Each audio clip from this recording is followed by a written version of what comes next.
Okay.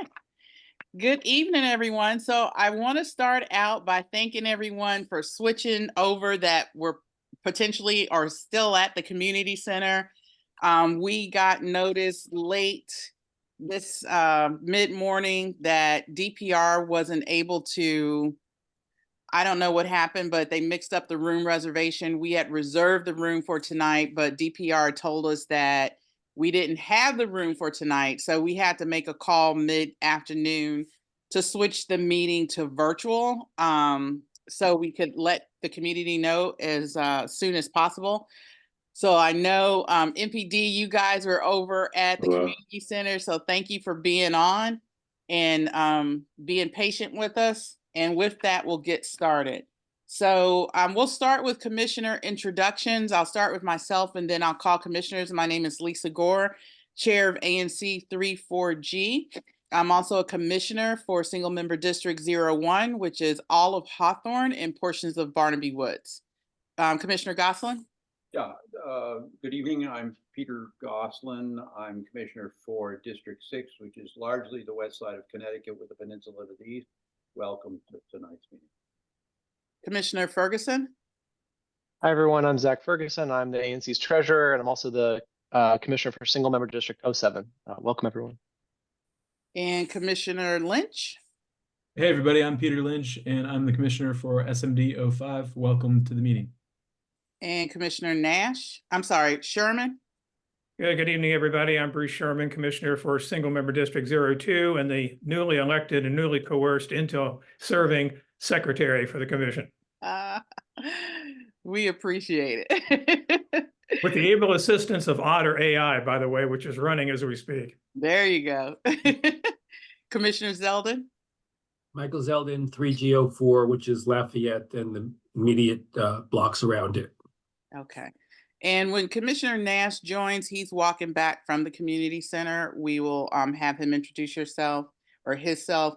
In terms of meeting procedures, we are in a Zoom meeting that allows people to turn on their cameras. So please feel free to turn your camera on. I'd ask that everybody remain muted while we're in the meeting unless you're called upon.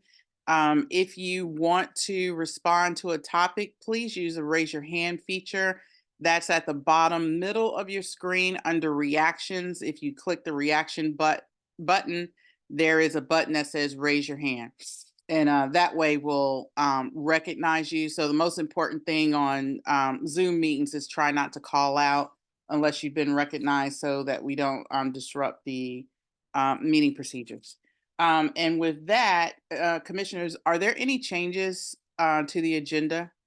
Commissioner Gosselin? Yeah, I'd like to make two amendments.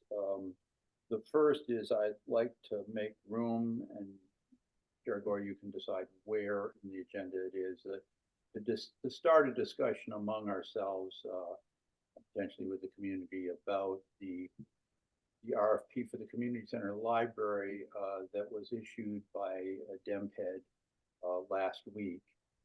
I have some concerns about it, and I know others do too. And in addition, I'd like to add an item that I mentioned at the last meeting, but I failed to hustle onto the agenda, which is a 3 or 5 minute report by Peyton Manning.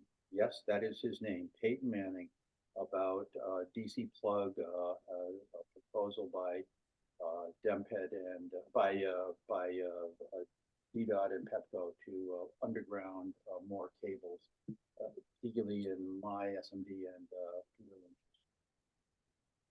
So, okay. No objection to that. I hope that we can have those. And Peter, we got a message in the chat that it's hard to hear you. Can you speak when you speak a little closer to your mic? Thanks. Commissioners, any more amendments to the agenda?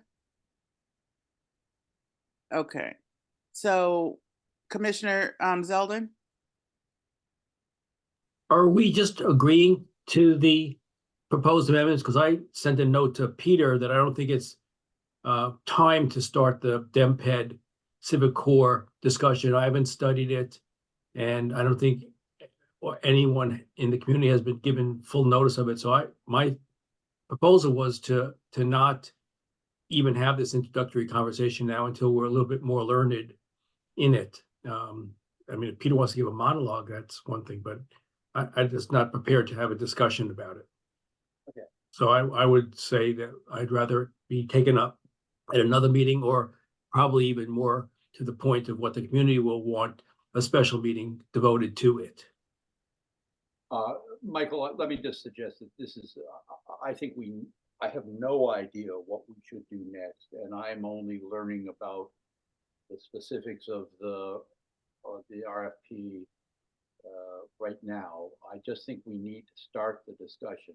And as Commissioner Sherman said in a reply message to you, at a minimum, we need to compare what we see in the document to our resolution, what we asked for to be in the RFP. So I think I think you need to think of this as just the start of a discussion. And if it's a monologue by me, let me just say, I doubt it'll be a monologue, just a monologue by me. So I mean, we can have discussions where we don't have resolutions firmly worked out and so on and so forth. It's conversation. Yeah, I wasn't talking about a resolution. I was just talking about an informed conversation. I mean, if every other commissioner is fully ready to have a conversation about this, then I'll just, remain quiet. But I just want to say, I am not. I'm still looking at it. I'm trying to compare it against what we have proposed over the various iterations of our communications with them. And I just don't want a conversation that starts and then we say, oh, you know what? We didn't realize this. And, we have to now go backwards and correct. That's all I'm saying. It's always, to me, better to have an informed conversation than an uninformed one. And I am uninformed. If everyone else is informed, I'll just listen. So let me do this, commissioners. I'm gonna call for two separate votes on that. On the agenda items, usually I do them all together, but I'm gonna take a vote on the addition of the RFP discussion, and I'll take a separate vote on the addition of the DC plug information, if that's okay with everyone. So commissioners, all those in favor of amending the agenda to add the DC plug discussion, please show by raise your hand. All those in favor? Okay, 1, 2, 3, 4, 5. All those opposed, raise your hand. Abstentions? 1. Okay. 5, 0, 1. So we'll add DC plug. Commissioners, all those in favor of adding the discussion on the RFP, please show by raising your hand. 1, 2, 3, 4. All those opposed? 2. Okay, that carries 4-0. Okay, thank you, commissioners. We'll move on to the consent agenda. We don't have the minutes for January 8th, so we don't have anything to approve on a consent agenda. And I'm assuming, Commissioner Sherman, you're working on January 8th minutes? Well, there was a little bit of confusion on my part as to whether or not I was starting my secretarial duties effective this meeting or the last meeting, and Commissioner Nash and I had a conversation about that. We'll sort that out and Okay. get those meetings done, but I'm certainly on for this meeting. Got it. Okay, thank you.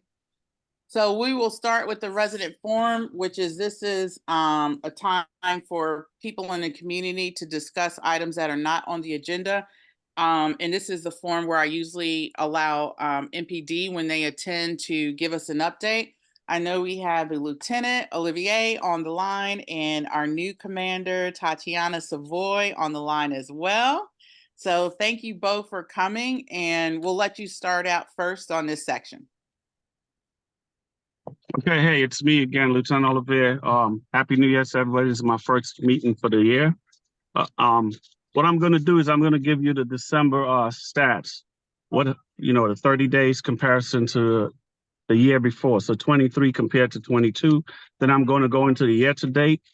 Once we're finished with that, I'll tell you things that we are doing and upcoming things that we plan to do. Okay, so for the month of December, the entire month of December, 2023 compared to 2022. In 22 we had 10 crimes for that month. This year we had 14, so it's an uptick of 4 additional crimes. Most of that was property crimes. Property crimes, as far as theft from autos, went up 2. It was 4, now it's 6 for the month of December. Motor vehicles, we had 3 stolen autos in for that month. 22, we had 0. And theft of packages and stuff like that also went up. I believe we had 4 packages reported for the theft of packages in the month of December. However, this month so far, year to date, all our crime are down, and that's because we just started. It's the first month of the year compared to last year. Last year we had 10 total crimes. This time last year, right now we had 5. So we're trying to keep that as low as possible. As far as things that we're working on, we have a reduction plan to try and keep some of these crimes down. You know, at night we have the officers, or whenever it get dark, we have the officers riding around in the neighborhood with their alley lights on. So I don't want anybody to get so surprised if they see the police cars coming down with the alley lights. It's a show of visibility, letting everybody know that we're there, including the suspects, the bad guys. In the daytime, we have our day work and our evening shift officers. So the day work will come in, and while they're on patrol, they will make a list of all the service people, because this was a concern the last time I was here. They'll make a list of the locations that they observe of all the service people. They would pass it on to evenings, and we'll do a follow-up. This way we're in the areas where all these theft from autos are happening. The other thing we're doing is we are basically trying to blanket the area with the flyers, the theft from auto, protect your property stuff. We're trying to do that every day. They have a target area that they're supposed to hit. So our main areas of concern, we broke it up into 2 locations. That would be the Barnaby Woods area. That's one of our concerns. And then the upper Chevy Chase. Those are the areas that are getting hit mostly. So we have officers concentrating on those areas, mainly patrolling. A few other things we have the special liaison unit. They're coming out, talking to the construction sites. I believe we have one off of Utah. They're going out there, they're talking to them, trying to convince them to do stuff like put serial numbers on their equipment, talk to them about locking their vehicles, keeping an eye on the stuff and stuff like that, and being aware of what's going on in the neighborhood. Upcoming, we're going to have a traffic unit. We're going to assign the traffic unit in the PSA. We're just trying to figure out where the worst traffic offenders are right now, and I believe it's Connecticut Avenue from what I've been hearing from everyone. So that would be upcoming. It's going to be a speed camera, a speed traffic unit for speeding and all that stuff. We're also looking into getting some bike units started up. I know the commander had reached out to me about it, reached out to a couple of us. We're trying to get some bike units in the area to start riding through all these neighborhoods. Last month in December, I had a few residents call me on the watch commander phone about the guys that were breaking into cars. I advised them to go ahead and call 911. In the meantime, I also got on the radio and started sending units.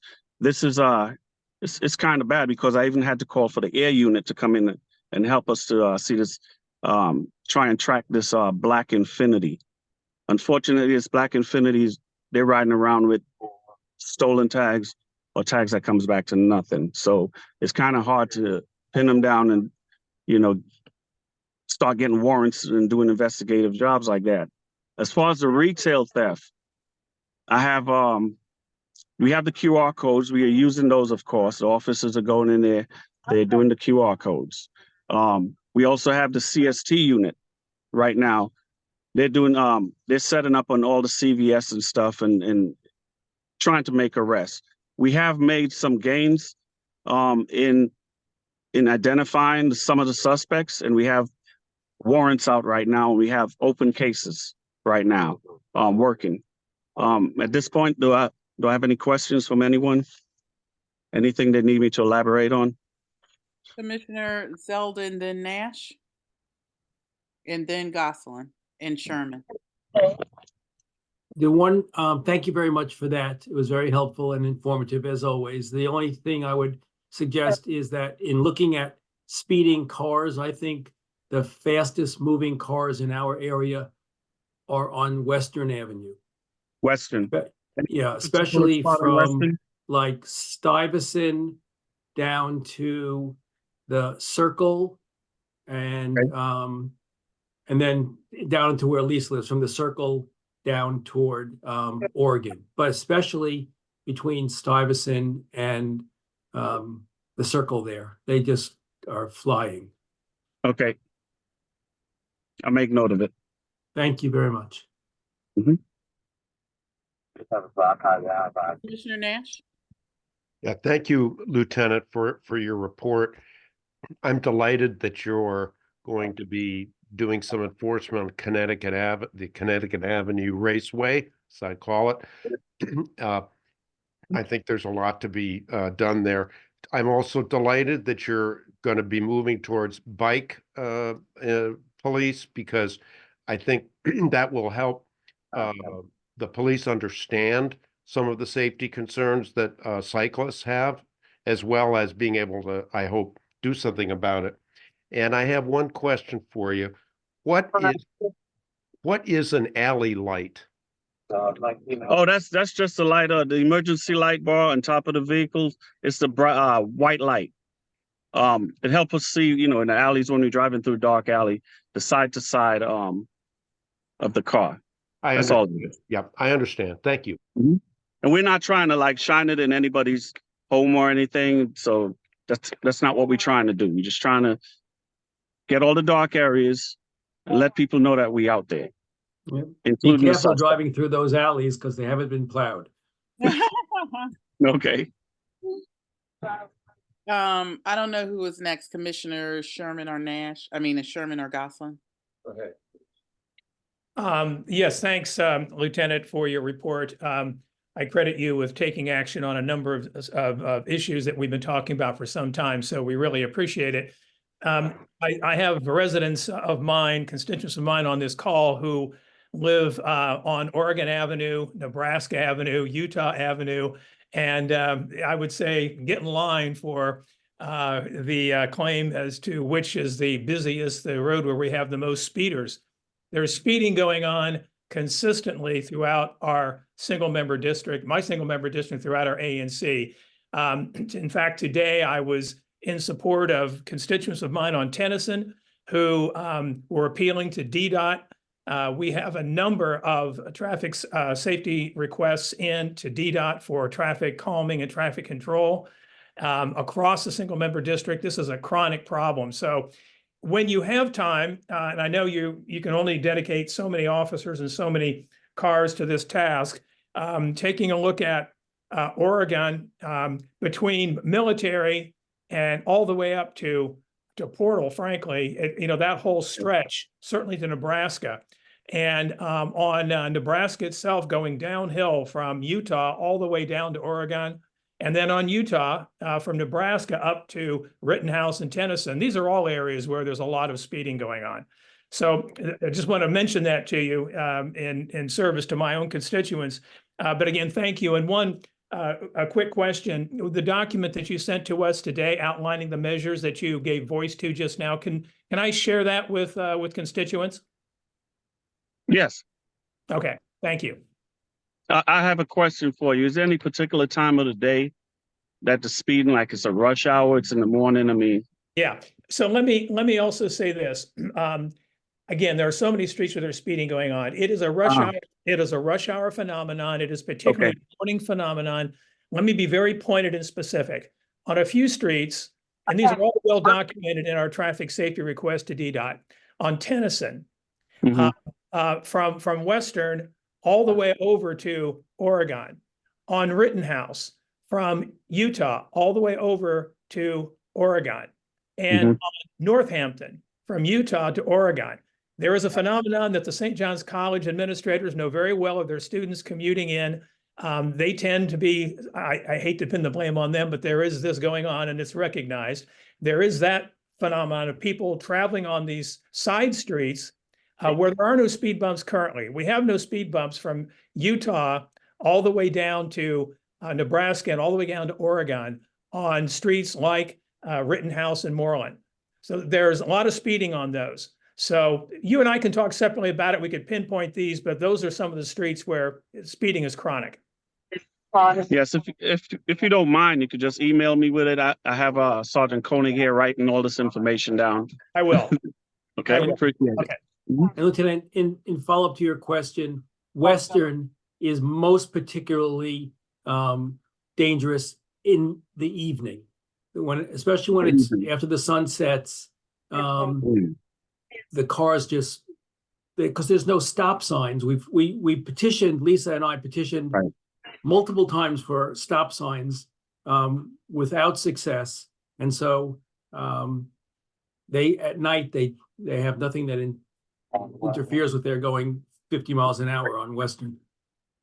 You put a speed camera there, you'll balance the budget. I hear you. We'll see what we can do about that. Okay, we'll try to get a unit up there, a traffic unit, if we can, but we'll see what we could do about it. Maybe we could get a message board or something up there. That would be great. Okay. Commissioner Gotham?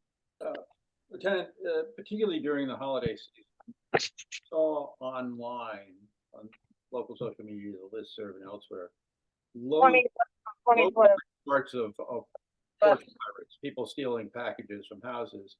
And yet you just said that in December, you received 4 reports. Does it do any good to report, even if you can't, solve the crime and get the package back, that in terms of understanding where the problems are and the dimensions of the problems? I mean, we easily I saw dozens of posts saying, Okay, well, the good thing about it, if you make a report, we come out there and we try to look for cameras, videos, ring videos and stuff like that. And we might get lucky one day in identifying the person. I saw some of the videos, they had masks on, and I noticed it was a white SUV, I believe, that dropped the person off. But we canvassed the area trying to find a good angle so we could get a tag off of that. Also in that video, I noticed that there was a FedEx truck that was leaving the area. So I'm not sure if they are following the FedEx guy. We reached out to FedEx to see if they had cameras. We haven't heard anything back from them, which my understanding is that they have cameras all around their trucks. So hopefully soon they will hit us back with something and let us know what's going on. The theme of roads to check, Livingston between Western and Connecticut. We've been involved in trying to get speed bumps on that. That's particularly concerning in the morning when young kids are going to the Chevy Chase. So, okay. Very young kids. All right, I'm taking notes of everything. So. 6502 Wisconsin Avenue, Unit South, in the town metro state. Commander Savoy? Yes, hi. How's everybody doing? I didn't want to cut off Lieutenant Olivier because he was just doing such a great job.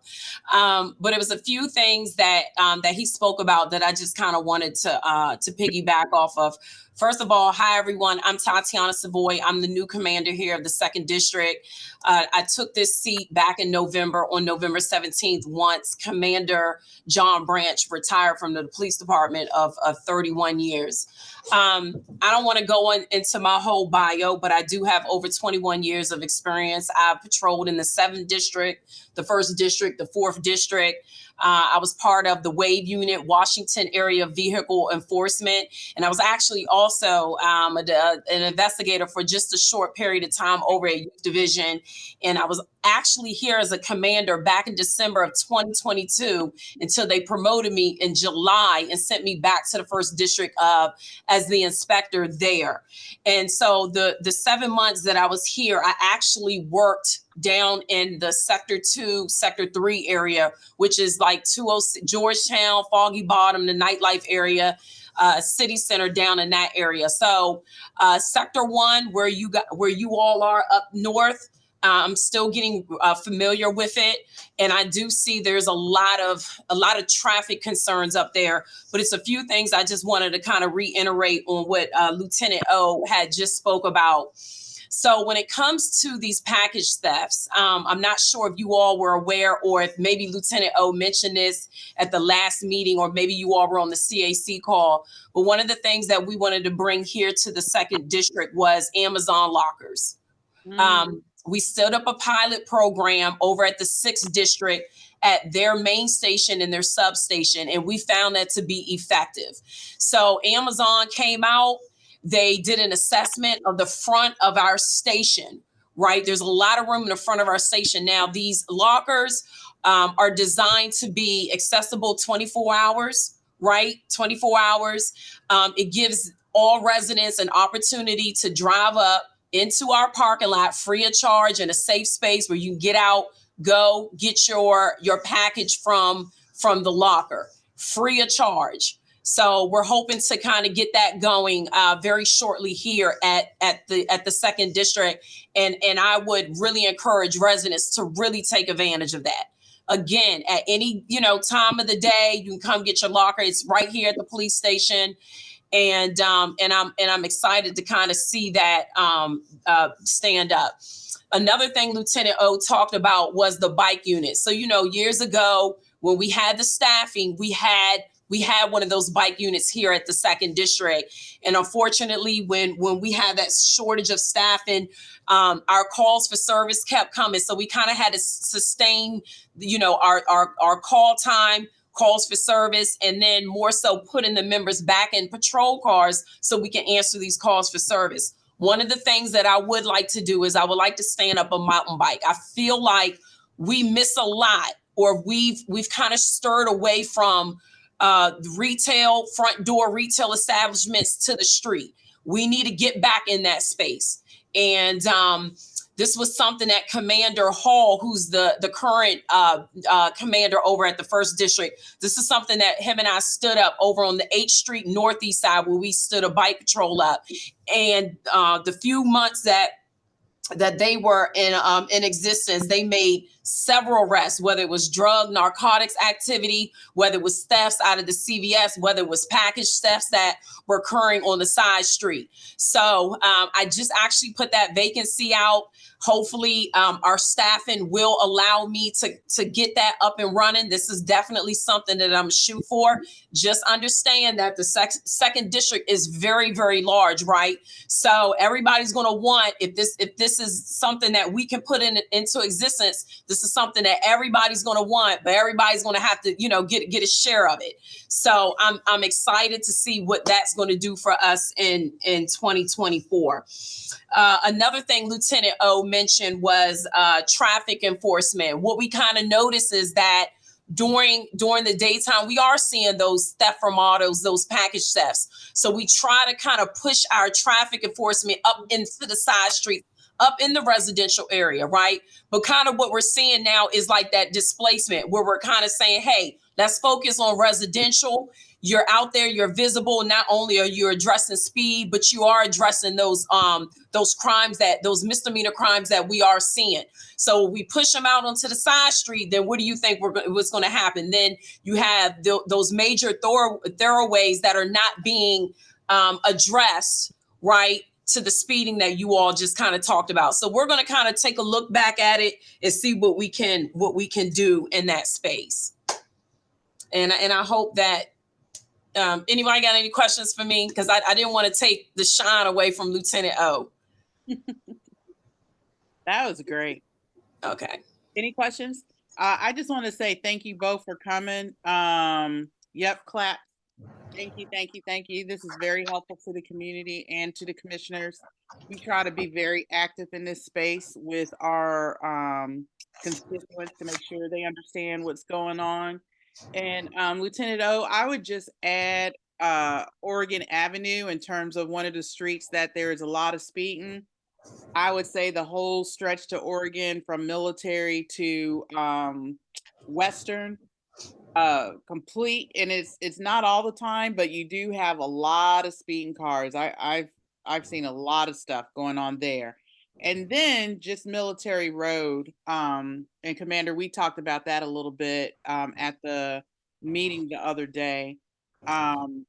Definitely a lot of speeding. I saw a car, I was saying a prayer. He almost clipped a woman coming up Military, and I was so glad he didn't hit her, but it was very close. If we could do something about Military Road, put something there, camera or whatever. It's a lot of speeding coming, from Missouri on up to Military. I do see a community member that has their hand raised, Mary Rouse. I want to recognize her so she can talk. Mary, you on mute. Thank you. Commander, thank you. Welcome to the 2nd District. Could you just explain how many lockers you're going to have, how much they're going to cost, and whether obviously that's going to mean more than just Amazon packages? Anybody getting a package delivered can take advantage of that, or is it just Amazon deliveries? So I believe it's just Amazon at this point. The lockers are free. They're going to be free of charge. I'm not sure exactly how many lockers. I can find out. What I can do is I can find out what the 6th District has over at their station, but it might just be the space, right? So we have a lot of space right underneath our awning. So maybe the more space we have, the more lockers we can get, but they're supposed to be, they're free. Okay, thank you. I think, Mary, also within Whole Foods, there are lockers. So I think you can get Amazon delivered to the local Whole Foods to a locker there, and have that pick up also. Thank you. And Lieutenant O, did you have something else? You're on mute. Yes, real quick. The community walk is on the 24th, 2 days from now. 12 o'clock starting at Joyceland, and we're going to end up at the Starbucks again. For this week, the 24th, yes. The following one is going to be up in the Barnaby Woods area. We're going to determine the location up there. We're going to have the walk. So if anybody wants to attend and they're not from the area, they could drive their car, park it, we walk and come back to the cars. I'll put something out shortly. That's great. Thank Okay. you. Lisa, one last thing. Just, Yep. Lieutenant, one other street, it's not in our ANC, but North Portal on both sides is also a very treacherous street. One side has speed humps, the other side does not. And so when cars come flying down the hill toward Rock Creek Park, they're going 50 miles an hour. All right, copy that. I understand. I've asked on behalf of residents who I know who live there for speed humps on North Portal, but they're somewhere buried in the new system of prioritization, which is like a black hole. I'll take a look. I'll take a look at the street. Hey, Lisa, just a quick comment here. I'm wondering, Commander Savoy and Lieutenant Oliveri, would it be helpful at some point to have a combined conversation with DDOT?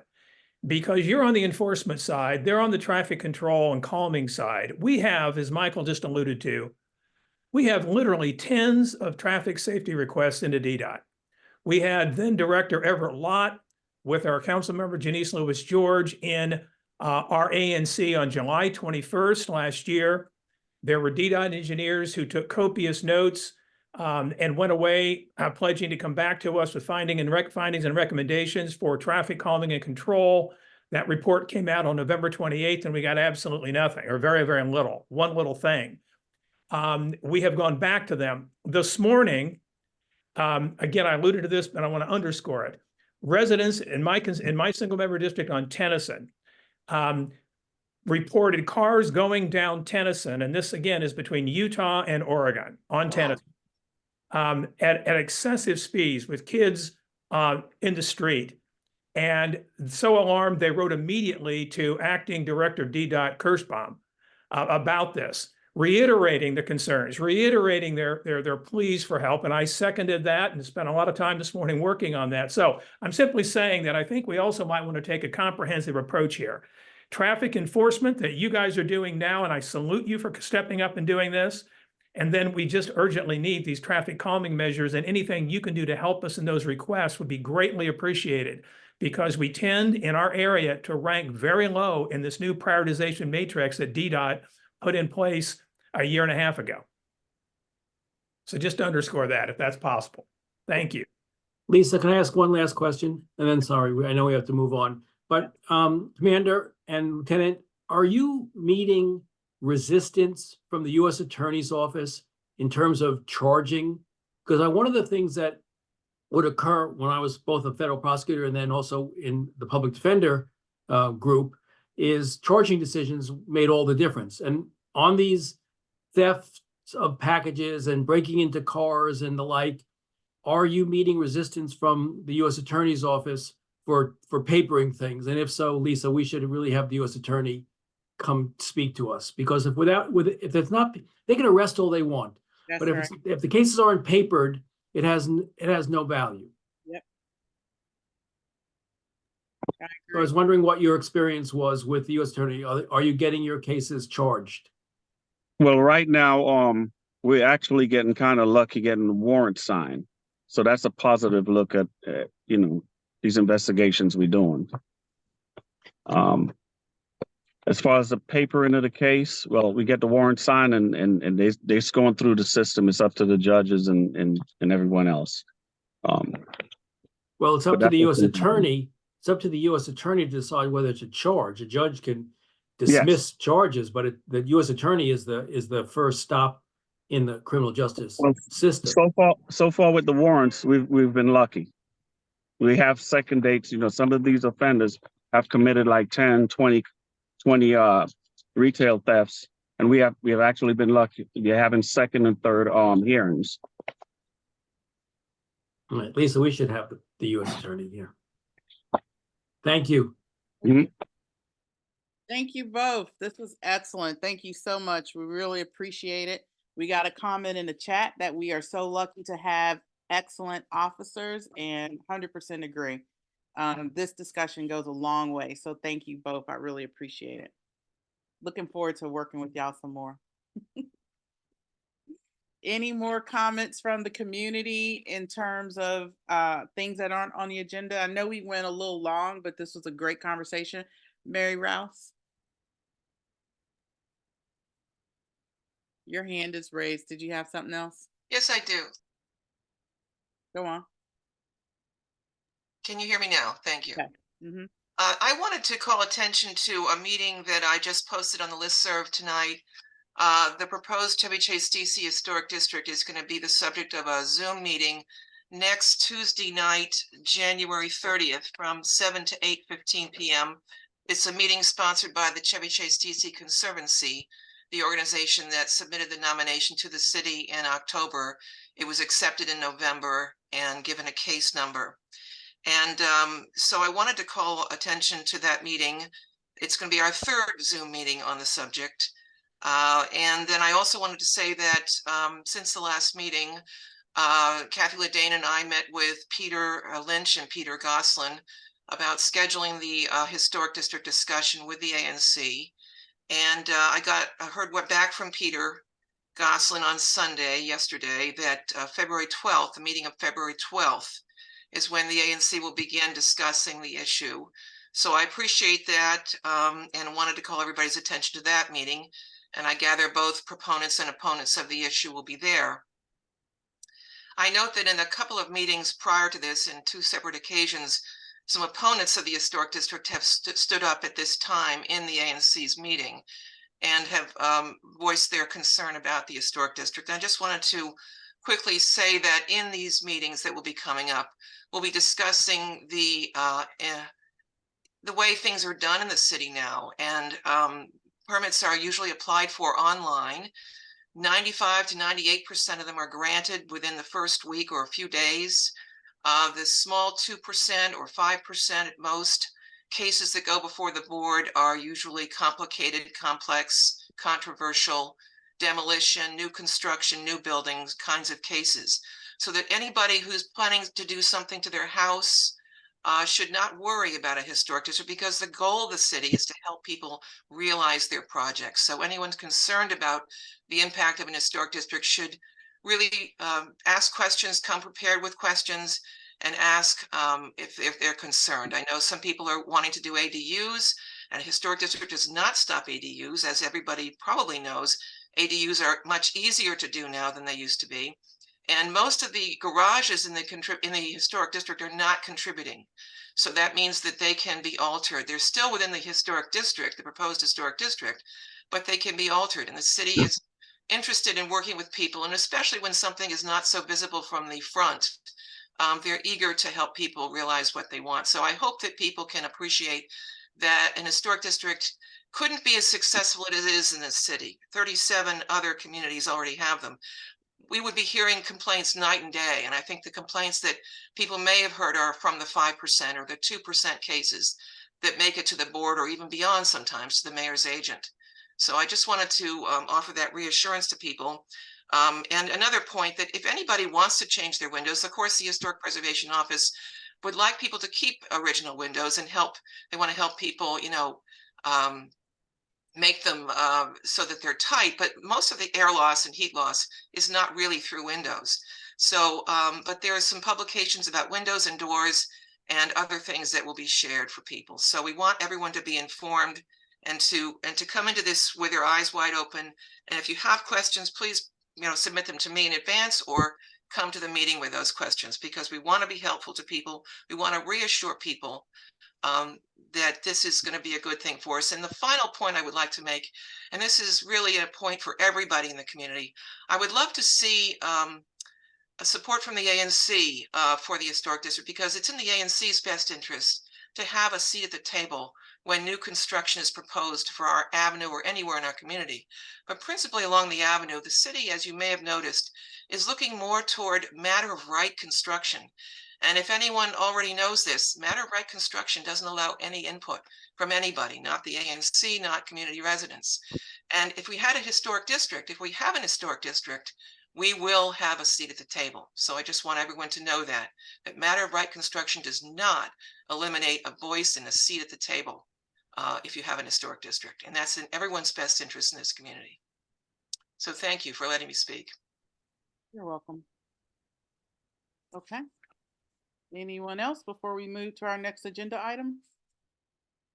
All right, thank you. Commissioner Gore, just a quick question. Do we anticipate that consideration of the historic district would be done in just one meeting, or would require more than one meeting, right? So, and this goes then to what we were talking about last time, and the need, given the range of issues that are likely to be before us here in the next few months, to execute as careful calendar planning as we can to anticipate when these would come up and how much time we're going to need.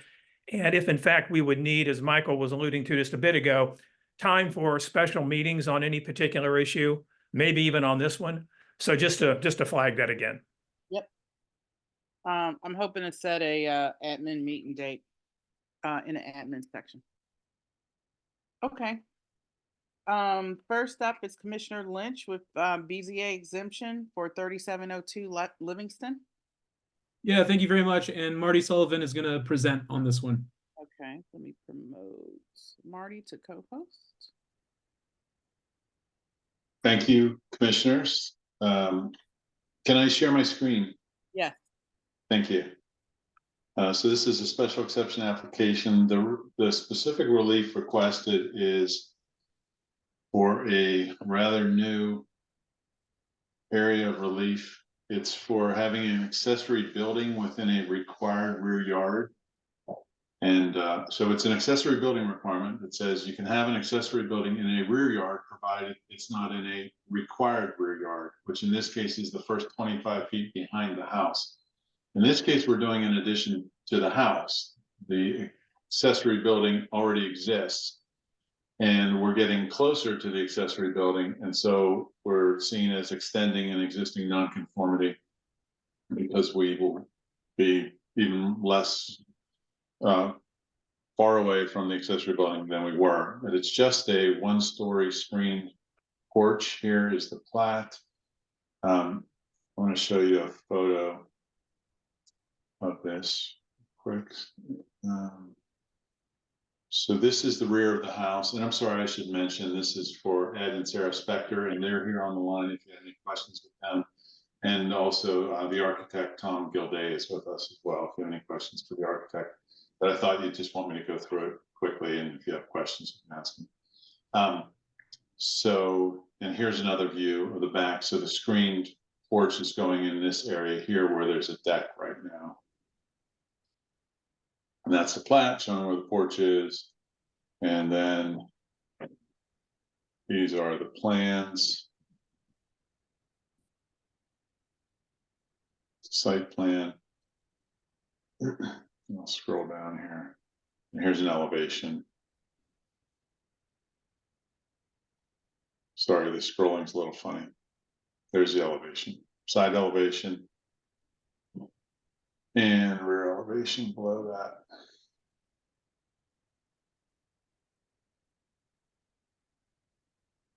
Sorry, my scrolling's really wonky, so.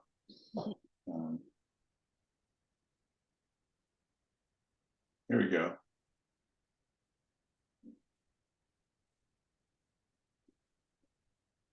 And that's really it. It's just, it ends up being like a spacing requirement between the principal building and the accessory building. There's still more than an 8-foot side yard on one side, still meet the rear yard requirement and every other requirement. And I think it's total 34% lot occupancy where the maximum is 40%. So that's all I have. If you have any questions for the architect or for the spectators. Marty, any neighbors that disagree with this project or object to it? No, there's no objections, and if you have any specific questions, you can ask the spectators. There's a, on one side, it's an elderly woman that I think, and Sarah or Ed, you can jump in if you want and talk about that. And on the other side, it's somebody that travels, and we do have a letter of support from across the alley, but no objections. Thank you, Marty. Commissioners, any other questions? Look like it. Any commission questions from the community? Okay, looks like we could take a vote. All right, I move that we approve this BZA request. Second. Thank you. All in favor? All right, thank you, commissioners. Thank you, Marty, for being here. Appreciate it. Thank you. Was that 7-0? Yes. All right, motion carries. All right. Next on the agenda is, I believe, Commissioner Lynch and Gosselin as well on the DDOT bioretention resolution issue. Peter, do you want to lead on this, or do you want to start us? Sure. Yeah, so a little bit of, let's back it up a little bit. There was a resolution that we passed on the 27th, and the hope there was to January 27th, and the hope was that we would have DDOT present to us about the bioretention beds. And there's a little bit of a miscommunication, and DDOT received that resolution last week. And to DDOT's credit, they have extended the comment period to February 9th. And there will be a February 2nd walkthrough of any bioretention sites that citizens are concerned about, starting at Chevy Chase Parkway at 1 p.m. on February 2nd. So there are neighbors on Chevy Chase Parkway. I believe Chris Gracie is on the line, who was sort of spearheading that. And we're very concerned about the placements of the bioretention beds, and did some research and looked up alternatives. And wanted to propose a different plan and sent over specs to DDOT. And so DDOT has been receptive to that, and we'll meet with them. I talked to Christian Pinero at the end of last week, and he said that if there are any other residents that they could come at 1 p.m. on February 2nd and speak to their issues as well. Then I did a walk around of the SMD 05 bioretention beds and knocked on the doors of houses near those sites. And there was one resident who was okay with the bioretention bed that was planned near their house.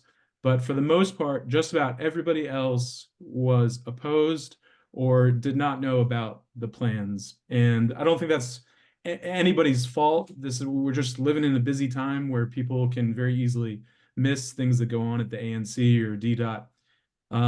So there's a lot of people that just don't know about these beds, and I think the people that do know about the beds are folks like Chris Gracie and some of the other people on Chevy Chase Parkway who have taken a lot of time to try to figure out alternative plans. And so that's where the situation lies in SMD 05. I've drawn up a resolution that I would be more comfortable passing right now because there was a commitment from DDOT that after the February 9th comment period, they would look at their plans, but there was no assurance that anything would change and that they would follow up with us then. So I think it would be smart for us to put forth that resolution now just to be sure. And so and I can share that with one of the commissioners that has the chat. But Peter, do you want to add anything to that? Or does anybody have any questions? Let me just add a couple of things.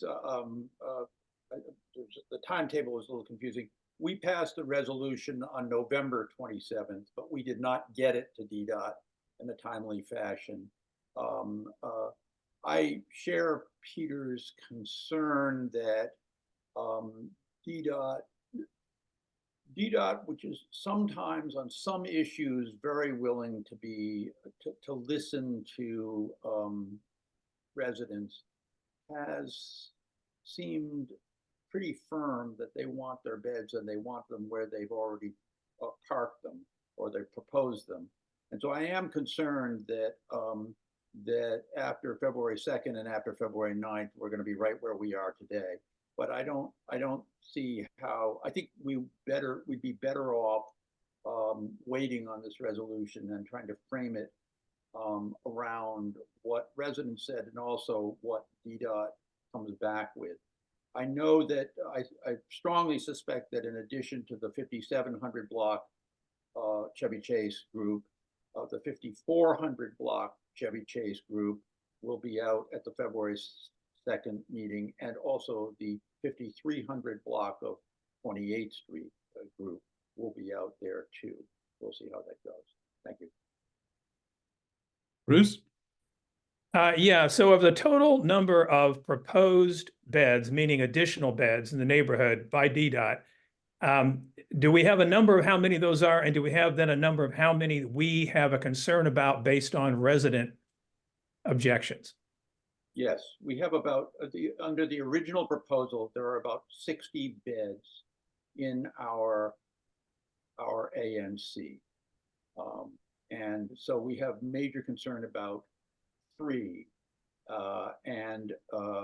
In most cases, there are, I think in the 3 cases that we're talking about that I just mentioned, there are proposals for ways to move them somewhat or break them into 2 beds. In other words, there is a willingness on the part of residents to work with DDOT on ways to make this work.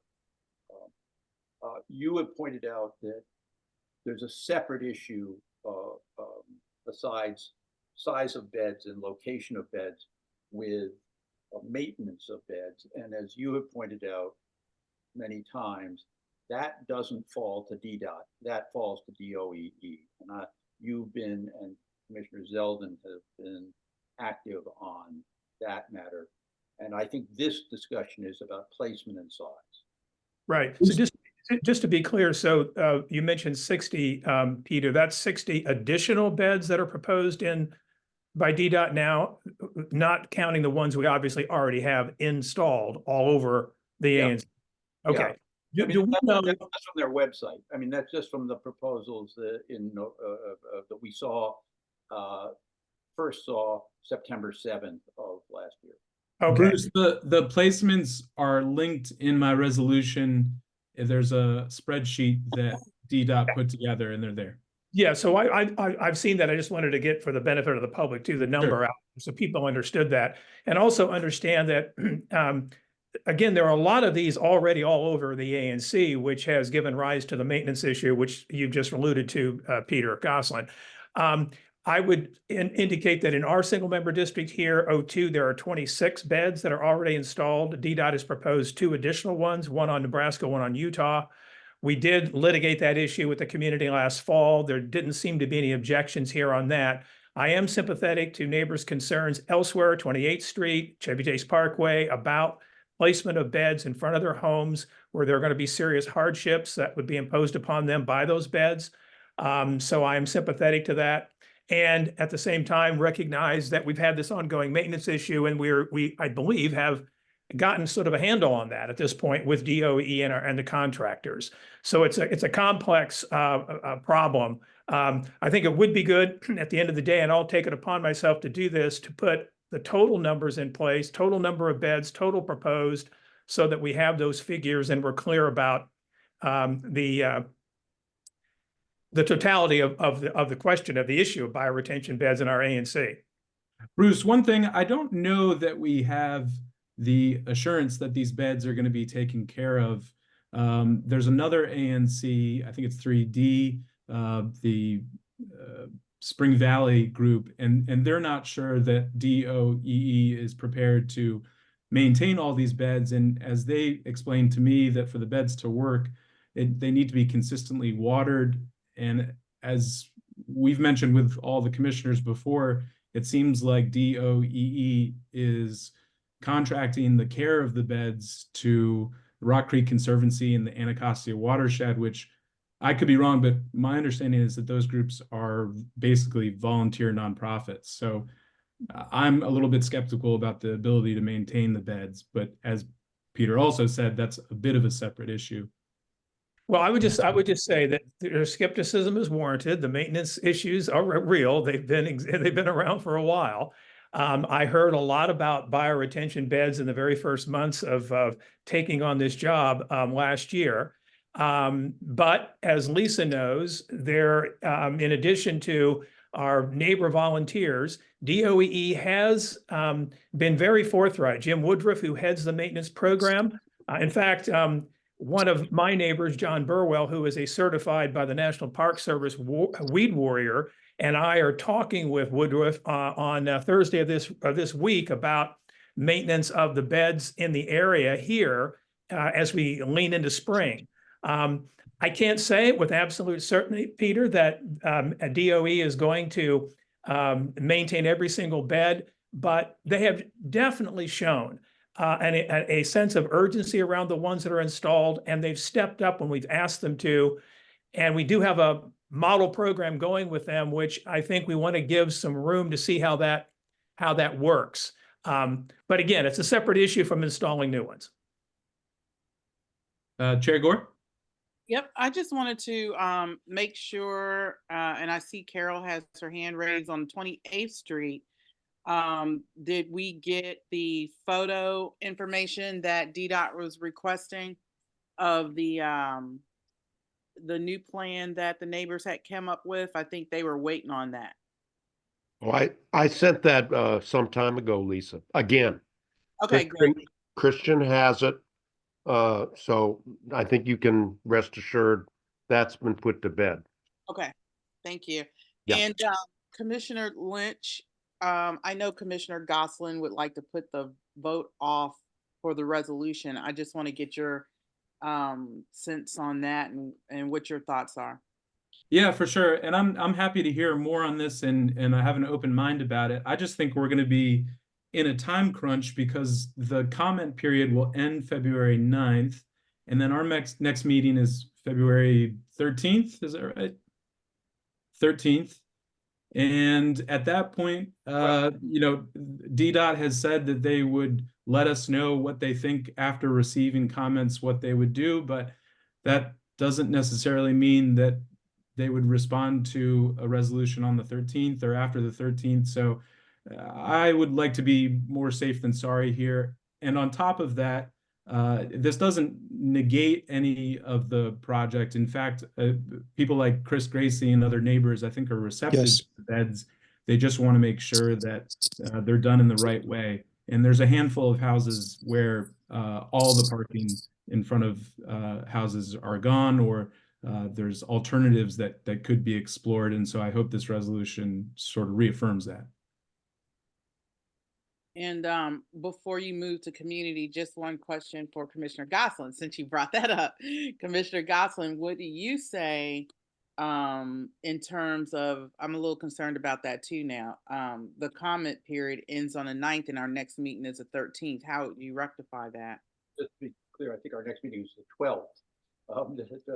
We have an important historic district discussion that day, so we just want to be sure to get that date right. I understand the concern. I think that at the meeting the 2nd, we ought to say to acting DDOT Director Kirschbaum, who has said she will attend, that we expect them not to pull the trigger on the final decision the 9th, 10th, 11th, or 12th, and wait for a resolution if we think it's necessary after the way the conversation goes. I mean, we're talking about 4 days. They're not going to put, you know, the idea that they're going to turn around and say, no, this is done and that's it. It's a risk. I mean, I can do this either way, but I think it's at least a gesture to DDOT and to the acting director who's coming out that, you know, we listen to them before we resolve anything. So that would be my argument for delay.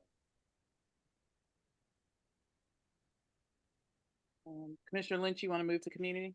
Yeah, that'd be great. And then, Peter, I hear you on that, and I hope this resolution is not seen as a knock or a slight against DDOT in any way, just a sort of reaffirming what I've heard from neighbors in SMD 05 at least.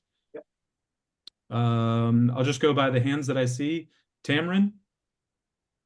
Hi everybody. My name is Tamron Sainton. I'm a student journalist for Howard University, and I'm just covering some issues with residential life and everything.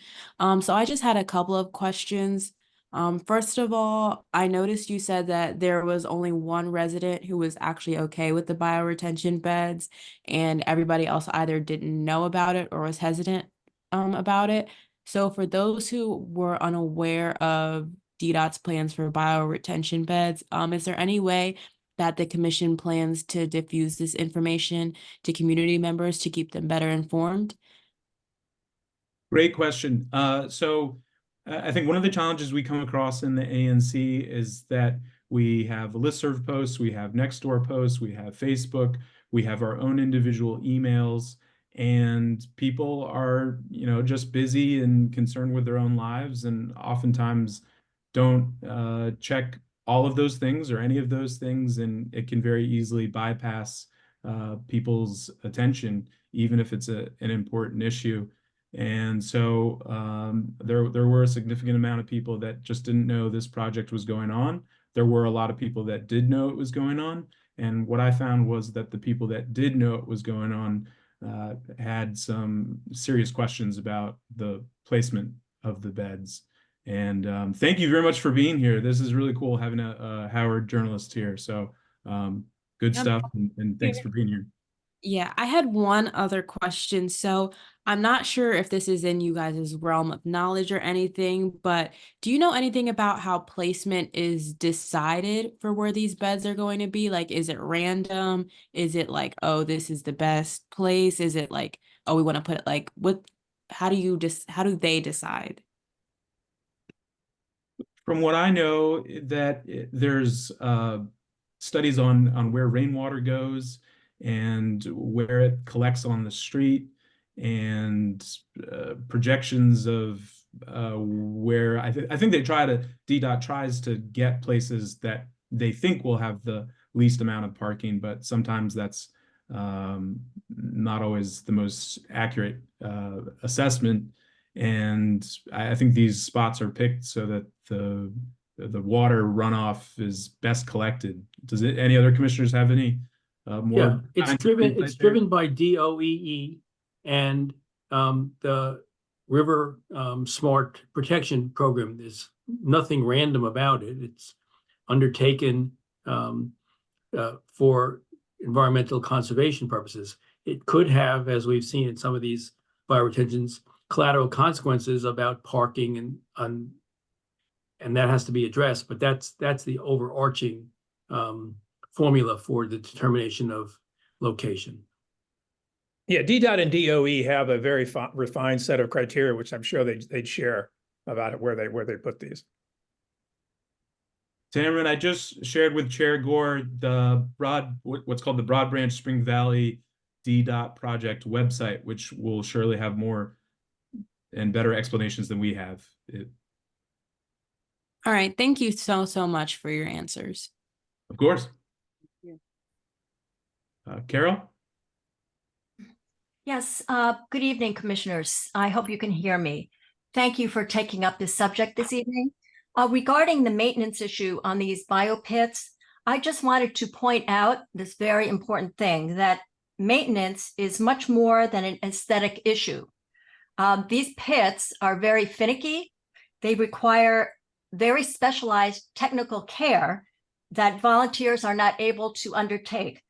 And this specialized care must be done on a clockwork, very regular basis.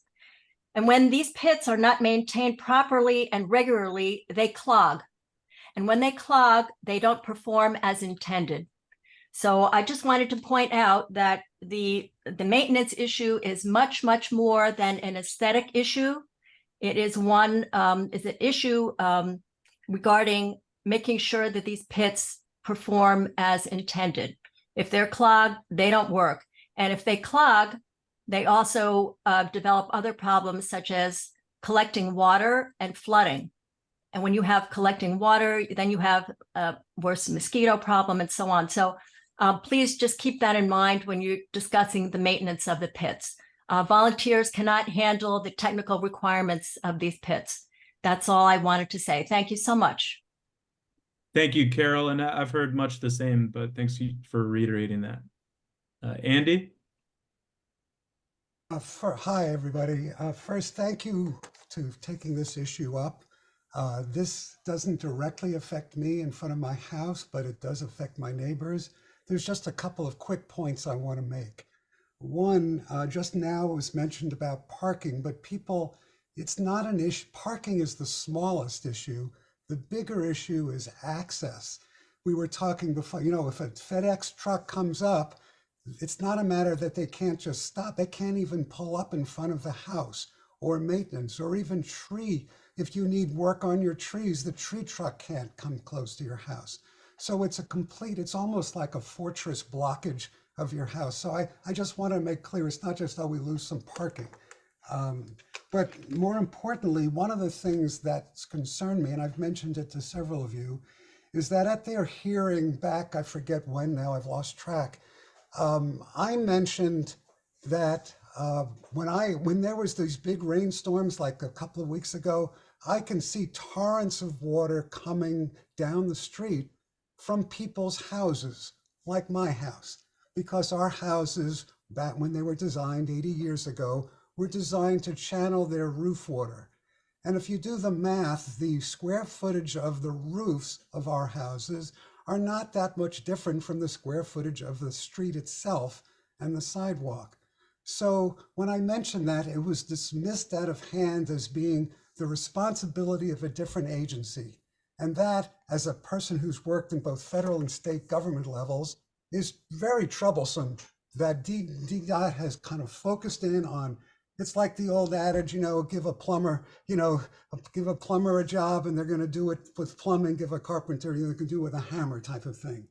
So I wanted to make those 2 points, that DDOT has to be encouraged strongly to think of the picture. If the goal here is environmental protection, which I think there's nobody in this call who would disagree that that's valid, the best way is to keep the water out of the street in the first place. And they're just completely ignoring that, saying, oh, that's somebody else's problem. But again, thank you so much for taking this issue to heart. The one last thing I want to mention, the old adage, do unto others as you'd like others do to you. I can't imagine anybody, including the person at the last meeting who spoke up and said some things, who would want this in front of their house. In front. I don't mind it down the street, but in front of your house, blocking your entranceway, can't think of anybody that would want that.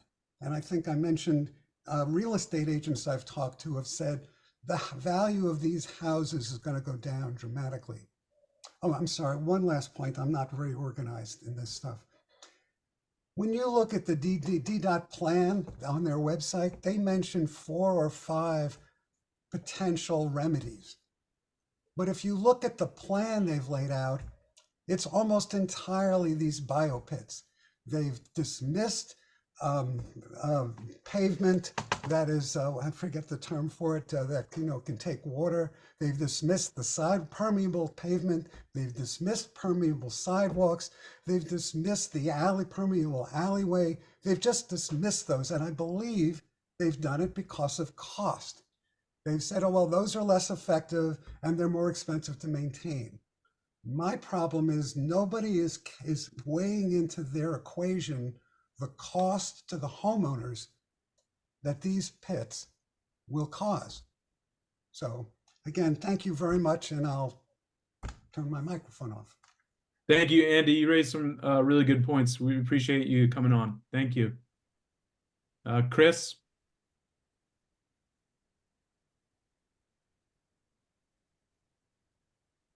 Chris Gracie, do you want to go ahead? I do. Can you hear me? You can. I'm so sorry. I'm on my phone, and the operations are different on iOS than they are on a laptop. Sorry. I agree with everything Andy says. As a person who potentially could have one of these built in front of his home, which would greatly limit access to my home, not just from services, but from emergency services. And the fact that I have a family that is riddled with health issues that routinely have me go to the hospital, you can imagine my anxiety. We have a meeting on February 2 and with DDOT, and I anticipate having a conversation that will lead around to, well, maybe we can negotiate a size. DDOT has already expressed a willingness to reduce those sizes of their units to 30 feet. Which I applaud, but in the end will actually continue to block our homes, in some cases completely. I have a massive tree. My tree is now probably the 3rd largest on our block, sitting directly in front of my house, that goes unattended by the city even after I've requested. So I'm very concerned with how this would affect that tree and any maintenance to that. I also must just simply state that we're not completely opposed to them. We just would like for them to be placed where they would be most efficient and effective.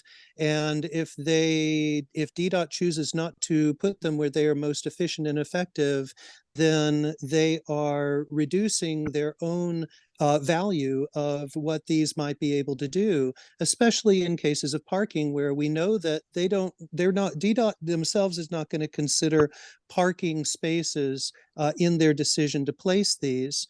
And but at the same time, they're making sweeping judgments onto how large these can be without regard to the lives of the residents. And so I'm very interested, and I encourage all my neighbors to come out on February 2nd so that we can all listen to them. We will do a walk around at that time, and very well may be able to come to some agreement on size and if or not they get placed. I do believe in Mr. Lynch and Mr. Goslin's resolution for this evening. I will firmly state that I believe it should go to a vote, if only to mitigate the size of their potential placements, because that is clearly getting out of hand. In August, they had one set of photos that depicted 3 car lengths in front of my home, mine and my neighbors' homes. And after September 27th, they had photographs that shifted and now were 4 car lengths in front of our very homes. So even the fact that they said that the design part was closed, they're still changing the photographs, and it's incredibly concerning. What's also concerning, of course, is the water flow, the numbers for that flow, and the fact that my alley has certain homes on another street that have to pump water into our alley. And right now there is a 12-inch block of ice in my alley. If this were placed in front of our homes and we were forced to live out of the backs of our houses, we would have to be negotiating those very, very dangerous this very dangerous alley. And if I needed to go to the hospital for my blood transfusions, I'm very concerned that I would not be able to make it on time. So this is really important to me. I applaud both Peters in trying to curtail the size of these things at the very least, because I have not heard a single instance where DDOT has reduced the size below 30 feet and or has made any changes to the number of units and locations of units where they would be placed. So thank you for listening to me. My vote is yes on the proposal. Should it go? I mean, thank you. Chris, thank you for your words, and thank you for all the work that you've done on this and rallying your neighbors. It's really important, and thank you again. Thank you. I do want to just mention, just because I've never mentioned health issues at all, because I didn't want to reveal any of those things. I don't want to make them that. But when my mothers come to visit, one of them has post-polio syndrome and another one has Parkinsonian syndrome. Both of them need carrying and care into my homes and would never be able to make it inside my homes if we were forced to use the back or to walk around an alley or to walk really anywhere. It would be life altering. I can just tell you that in a negative sense. Yeah, it's good to know, Chris, and that's one of the reasons in the resolution it asked DDOT to approach that people in the houses that this would impact. Absolutely, and I thank you. Oh, Juan, do you want to go ahead? Yes, I can go. Can you all hear me okay? We can. Awesome. Hi, my name is Juan. I'm also a student journalist from Howard. I work with Tamron. We're both classmates. And I wanted to ask about these bioretention pits. I know many community members have expressed their concerns about the pits, but you mentioned how DDOT has 60 pits proposed for the ANC, but 3 specifically, at least I think it was Peter Lynch, at least in your district, 3 that residents have concerns and that you all have proposed like altered locations for. And I wonder if you can tell me a bit about exactly what residents are concerned for those 3 specific plots, and what are your proposals for what can be done differently for them with DDOT. Yeah, thanks for being here, Juan. Thanks for the question. Just to give you sort of a picture of this, the proposed beds would be over 1,000 feet, which is 2 Washington monuments. I had to sort of get an image of what 1,000 feet is, but it's that. And again, folks like Chris Gracie, who just spoke, and his neighbors have proposed alternate locations that wouldn't be as obtrusive to their neighborhood. But my point in bringing forth this resolution is that there were neighbors like Chris who thought, maybe we could put it here, or I wish it wasn't so big, or I wish it was in a different place. But there was also a good number of residents that didn't know this was going on, and so that if they knew as much as Chris and his neighbors knew, I'm sure they'd be doing the same thing to try to propose new spots. So one of the things I asked for in my resolution is to make sure there's a couple ways that these have been measured by feet, which you can find on one of the links, both in the resolution and in the project webpage, and then also by parking spaces. And so I asked for that no bed be larger than 2 parking spaces, which I think is reasonable for the needs of people in their houses and also for the purposes of the project and the environmental needs of collecting this water. Because there are some that, for instance, I went to one house where the complete side of the house would have been a bioretention bed, and that's where they do the majority of their parking and loading groceries and all the rest. And then across the street there were 3 houses where people parked frequently as well. So it just would make a huge dent on that particular street. That's on Legation Street. And people that don't live there also park there, who are going to Blessed Sacrament or going to Lafayette or going to the Avenue to shop. And so there's a lot of people that park in these areas that don't necessarily live there. And that's also why I asked that DDOT make sure that they talk to the people that live in these houses, who often have a very good sense of what sort of areas on the roads are not parked on often, or the ones that are loaded up all the time. And so that's what I hope they do. And they've offered that a little bit as well with this February 2nd meeting and then the extended comment period time. Does that answer your question? It does. And I just wanted to ask one follow-up question and then just one other little quick question. The follow-up being, has DDOT been receptive to y'all's proposals, or did it seem like they took into account did they talk to residents of those neighborhoods where the proposed beds are? Yes. Good question. And I think Chris and his neighbors had to make a lot of noise to get responses, which they did get, which is good. The fact that DDOT has extended the comment period and the fact that they've decided to come out and do this walk with the interim director is a really positive step. And we appreciate DDOT for doing that. So yeah, they've been receptive. And I think for the most part, the folks at DDOT we have a good relationship with and are often talking to about a whole number of issues. But sometimes with things like these, it's the connecting what the residents feel to the DDOT plans. Sometimes there can be a little bit of conflict, but hopefully we can get around that. Awesome. Thank you so much. And then just lastly, I was going to ask, how quickly are the meeting recordings uploaded to YouTube after the meetings are They're normally loaded fairly quickly. In January, the commission had an election for new officers, and our secretary is new, so they are just learning the procedures for uploading. So I would say give us to the end of the week to try to get this up. Awesome. Thank y'all so much. If you two need to email us and follow up about quotes or ideas or any follow-up questions, feel free to get in touch with any of us. Thank you. And Susan? Good, thank you. I also want to thank the ANC very much for putting this on the agenda and for the incredible attention that we've gotten since the last ANC meeting. Peter in particular gave up parts of their weekends for us, and we're very grateful, very glad to finally get DDOT's attention on this.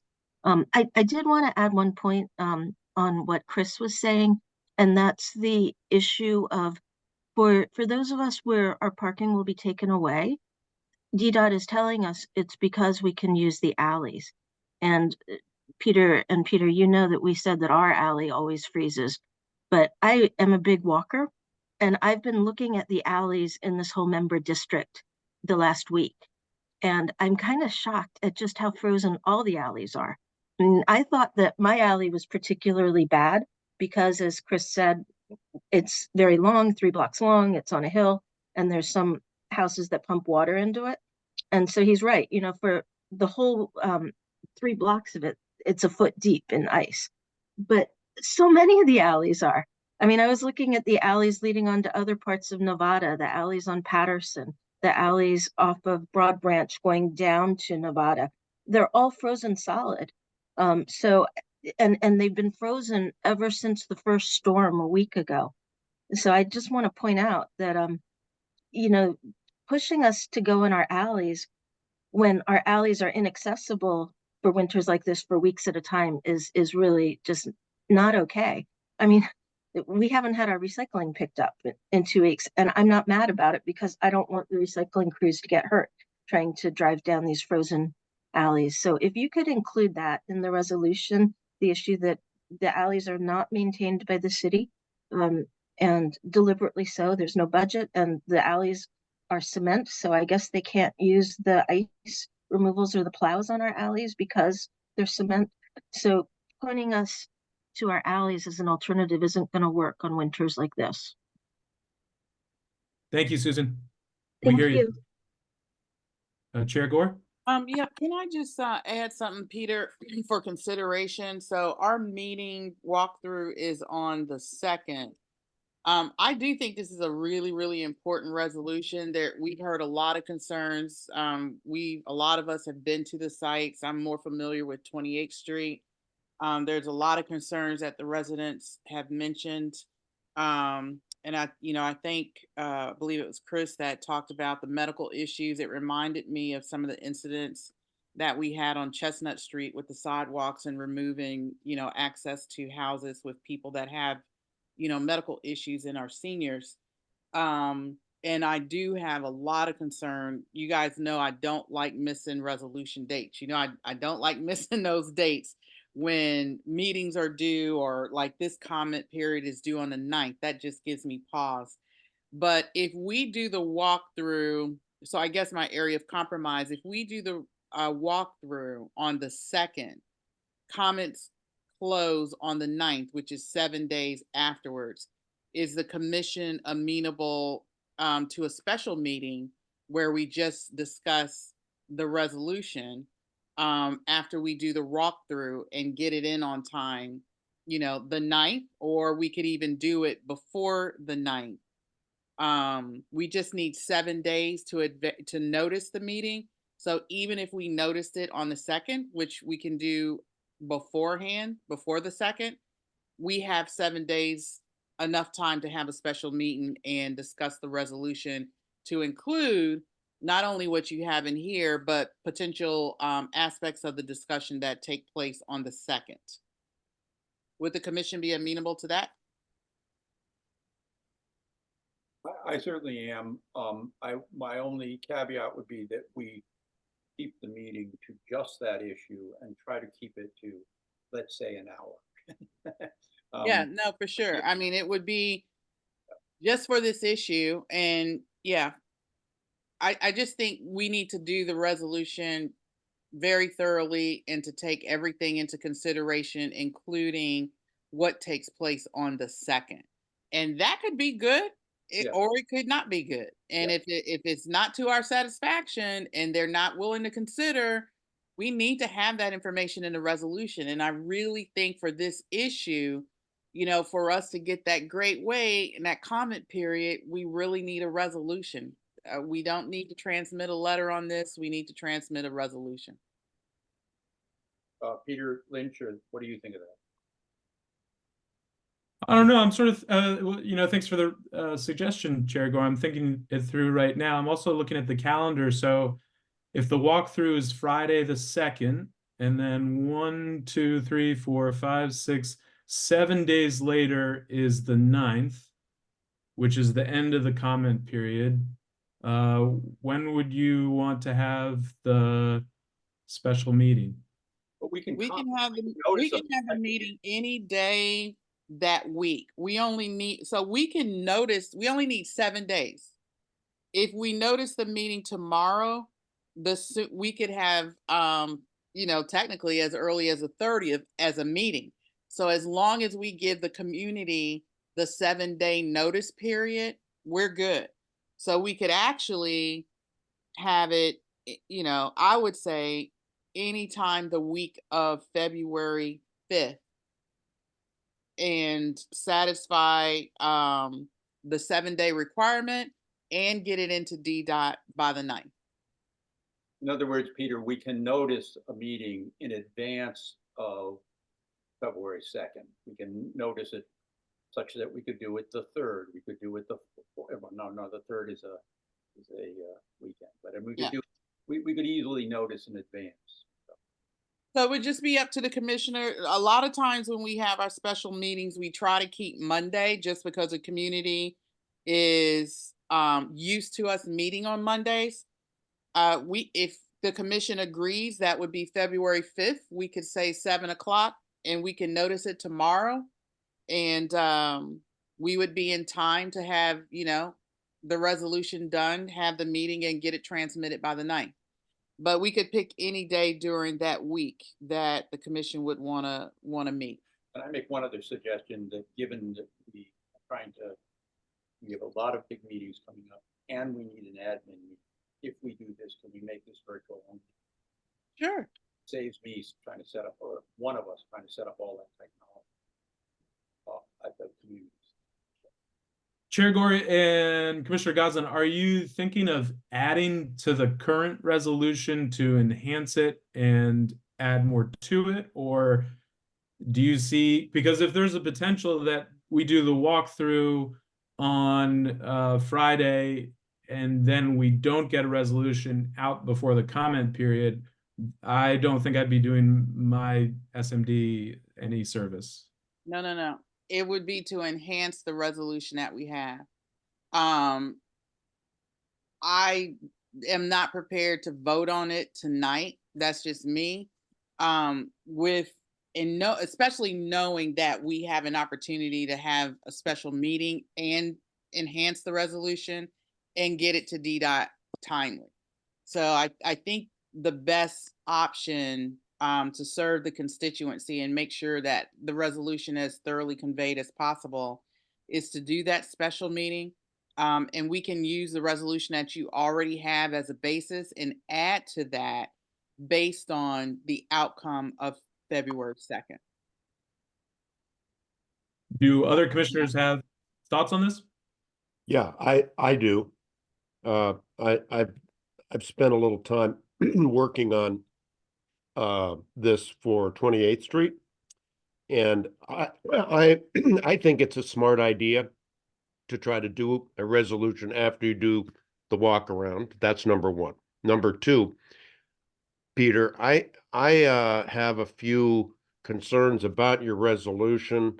I'll be specific. I'm not so sure. You say no pit should be longer than 2 parking spaces. And that I don't think I can agree with. The pits can be as long as they want or need to be. To me, the issue is anytime a resident loses all access to his or her residence from the street, that's the problem. So I believe what I would like to see in the resolution is anytime a biopit would completely block street access to a home, the residents of that home should be contacted and should give their consent to such a thing. And if they don't, it shouldn't happen. And I say that because one of my constituents, George Anhang, is facing that very situation. And, you know, it's not our property. It does belong in public space, but still, this is a big deal for a lot of people, and I want to age in place in my home. That's what I want to see in the resolution. I don't care how long those pits are. If no one's living there, you know, they can go to Timbuktu for all I care. Number two, somebody asked, well, does DDOT respond? Well, in 28th Street, they did. We worked with them and they came back with a compromise proposal. However, their compromise was not acceptable to any of the people on 28th Street. What they did was they said, okay, George Anhang, who would lose all his parking, we'll give you 20 feet in front of your house.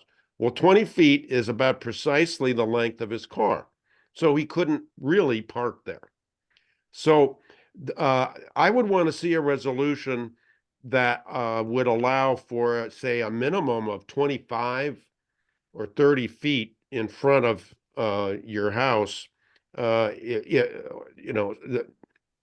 parking space is not 20 feet long, I guess what I'm trying to say. Parking space has got to be 25 to 30 feet long.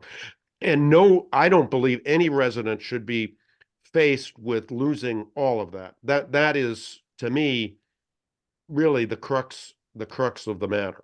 So yes, the DDOT did work with us. They came back with another proposal.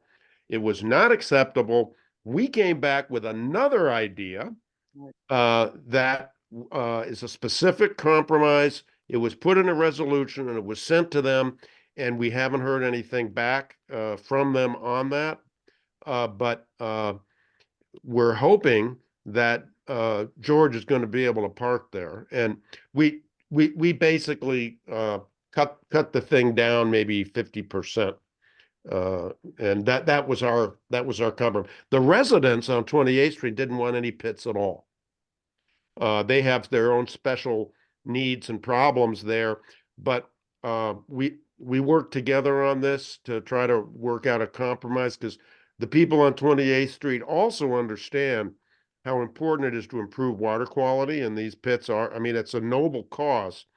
Almost everyone here is in favor of the cause. It's the implementation that seems ham-handed at times. Okay, so I guess that's what, those are my 2 cents on it. I'm afraid I'm going to be out of town until Monday or Tuesday of that week in February. I'm leaving tomorrow. Maybe I'll try to come in by Zoom.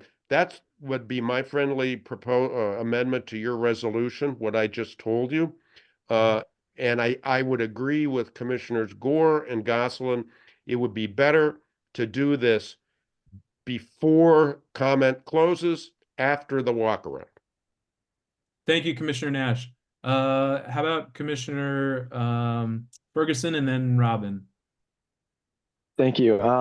I think one really important value to what Lisa's suggesting is giving residents a chance to look at the resolution. For people who don't know, one of our goals or best practices is to put resolutions out there a week in advance. That's not a requirement, but something that we try to aspire to when we can.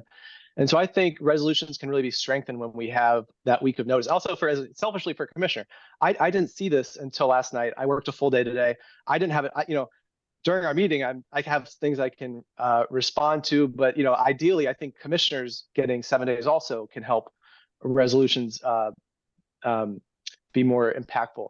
And something I'd want to add is, I think we should put a paragraph about how we in the ANC and also residents, we rely on DDOT to understand the MS4 permit and the 2018 administrative consent order, because I don't think any of us are in a position to understand that.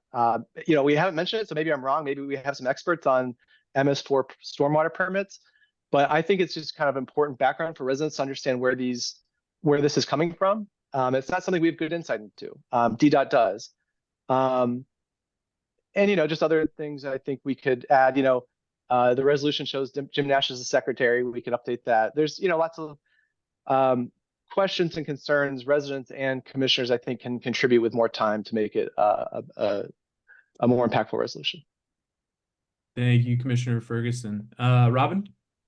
Yeah, actually, it's Stuart on Robin's computer. I just a quick question. It's a very interesting discussion. Thanks for recognizing me. But I'm wondering if Peter know, will DDOE be at the walk around? Because we've heard a lot of concerns from residents that these pits won't meet their environmental goals if they're not properly maintained.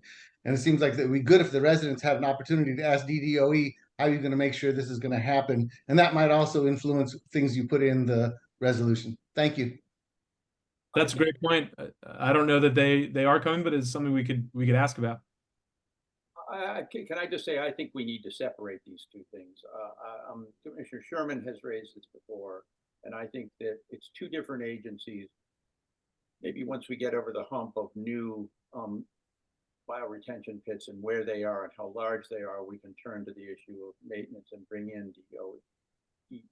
But I think I have concerns about the February 2nd meeting as it is. It's outside, and we have at least 3 groups of people who are going to want to get their say in. That right there is a format that is going to be difficult to handle. So I don't think we want to handle the maintenance issue at the same time.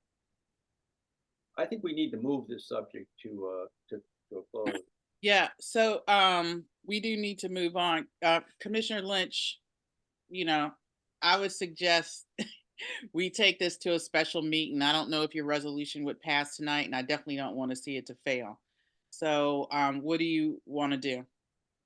No, I think these are good recommendations. So do we want to decide on a special meeting on the 5th? I would say maybe the 6th, if Commissioner, because the 2nd is on a Friday, and then we have a weekend. If we want to maybe do the 6th, which is a Tuesday night, if that's good with everyone, commissioners, February 6th, great. Okay, so I'll get that put on the website and get it noticed immediately, and we'll start getting everything loaded up, including the draft resolution as it is now. All right, thank you, commissioners. Appreciate that, and thanks everybody who chipped in. Carol, did you want to say one thing? Yes, I'm sorry. I just wanted to say, in my way of thinking, it makes more sense to figure out the maintenance issue, which impacts the viability of these pits before we get 60 more pits. But that's just the way I think. It doesn't make sense to me to say, hey, bring on the pits. If DOE can't maintain them so that they work properly, then we'll have 60 pits that don't work, that are flooding. Just my 2 cents. Thank you. Thanks, Carol. Can I come back to that just very briefly to say, we're talking prospectively about additional bioretention beds in the neighborhood. I will reiterate, we have 26 of them already in my single member district. So maintaining them is not an option, it's a necessity. We're doing it now. And I understand the broad maintenance issues. We have to talk more about that. We can engage DOE on the totality of the beds in ANC 3-4G. But we're already addressing this problem in our single member district, just to underscore that point. Okay, great discussion, everyone. And just as a follow-up, special meeting on Tuesday, February 6th, beginning at 6 p.m. virtual. All right. So next topic, Commissioner Sherman, Deputy Mayor for Education Boundary and Assignment Study, issue relating to Lafayette merch deal in Jackson Reed. Excellent. Thank you, Commissioner Gore. And I want to bring in and welcome Rebecca Lee, who is a senior policy advisor to the Deputy Mayor for Education. She's going to be the principal briefer on this subject, which is the Boundary and Student Assignment Study. Rebecca, let me do just a little bit of setup for about a minute before we launch into this, to recognize that last year was a year in which our ANC 3-4G understandably was very much involved, and going forward is going to continue to be very much involved in the redevelopment of the civic site, the community center library. At the same time, there were many other things happening of concern to our neighborhood, such as, for example, the study that we're going to hear about tonight that affects our neighborhood schools. That study began last March. The study has involved 3 sets of town hall meetings. It has an advisory committee that has met monthly, and a lot has happened over the last year that brings us to this place where I thought it would be very appropriate, necessary, in fact, to have a representative from DME, Deputy Mayor for Education, come and speak to us about the study, brief the community on what the study has been about, and then zero in on what the implications would be for schools of immediate interest to our constituents, Lafayette, Deal, Murch, and Jackson Reed. And Rebecca has kindly agreed to come and present tonight. She has a few slides. So if we can arrange for her to show her slides, that would be great. The point here and the purpose is, since I believe, Rebecca, you can correct me if I'm wrong, that there has not yet been a briefing for Lafayette on the proposed changes there. I know there have been briefings for many schools. I've looked at those PowerPoints, but I believe for the schools that we're talking about, particularly again, Lafayette, Deal, and Jackson Reed, there haven't been specialized briefings for those schools. So there's going to be some new information here for many people in the community. And this is kind of the beginning of this conversation, although they're very far down the track. The report from their office on the boundary and student assignment study, the final report is due in March, if I'm not mistaken, Rebecca. It's important for us to hear from her tonight, and I welcome her and thank her for taking the time to come. So Rebecca, over to you. Great, thank you very much. I appreciate the invitation. And let me just take one moment to share my screen. I do have a few slides. So I work for the, as you said, Office of the Deputy Mayor for Education. I am on the planning and analysis team, and I have been supporting this student assignment and boundary study. So let me just pull that up. Can you see my screen? Yep. Great. Okay. So I don't want to spend a lot of time, but I do, just in case folks are unfamiliar with the study, provide some background quickly on it. So it will be a set of recommendations based on both analytic findings and community feedback about how families and students can access public schools. So when we say community feedback, that is quite wide-ranging. It includes an advisory committee made up of 26 members plus Deputy Mayor Kine. It includes town halls, school-specific meetings, a boundary explorer tool where folks can provide comments on potential changes. There's been several surveys, so it's quite wide-ranging. And the types of recommendations that will be included in this study and report include potentially updated DCPS school boundaries, feeder patterns, potentially some suggested programmatic opportunities. And because it's about access to public schools, it may include things along the line of enrollment lottery preferences. So this is the first time in about 10 years since there's been a comprehensive review of DCPS school attendance zones and feeder patterns. The last time was in 2013, 2014. Prior to that had been about 40 years, and so there was a lot of cleanup. This time around, there are, I would say, fewer potential boundary and feeder pattern changes than there were last time, but there's been a lot more discussion around access to programs and potential lottery preferences. Just make sure I've got everything there. I think, so there's 3 goals of this study. One is clear rights, so meaning assignments to schools of right based on DCPS attendance zones and feeder patterns. A second goal is adequate capacity in DCPS facilities, taking future population and enrollment patterns into account. And then the third goal is around access to quality public schools. So I'm just going to spend a little bit of time on the roadmap just so folks understand kind of where we've been and where we're headed. The study kicked off in March of 2023 with an advisory committee meeting. That advisory committee met several times. I think we met 10 times now as a full group. And the committee first came up with some guiding principles. So there's 4 of those. You can read about them on the website. In addition, from those guiding principles, identified 7 priority challenges all around kind of, again, the goals of the study. And then from there, spent a lot of time thinking through, and that's kind of where we are, continue to be right now. What are some of the potential solutions for those challenges? We are currently, as you can kind of see, based on where we are continuing school community meetings for any school communities that would be significantly impacted by potential boundary changes or feeder pattern changes. We are meeting with the advisory committee again February 6th to really hash out and work through some of the draft recommendations. We'll have a wrap-up meeting at the end of February and submit the recommendations to the mayor in March. From there, there's a whole recommendation adoption kind of that needs to happen, and a lot of implementation details and process that will happen. So I think, just make sure again.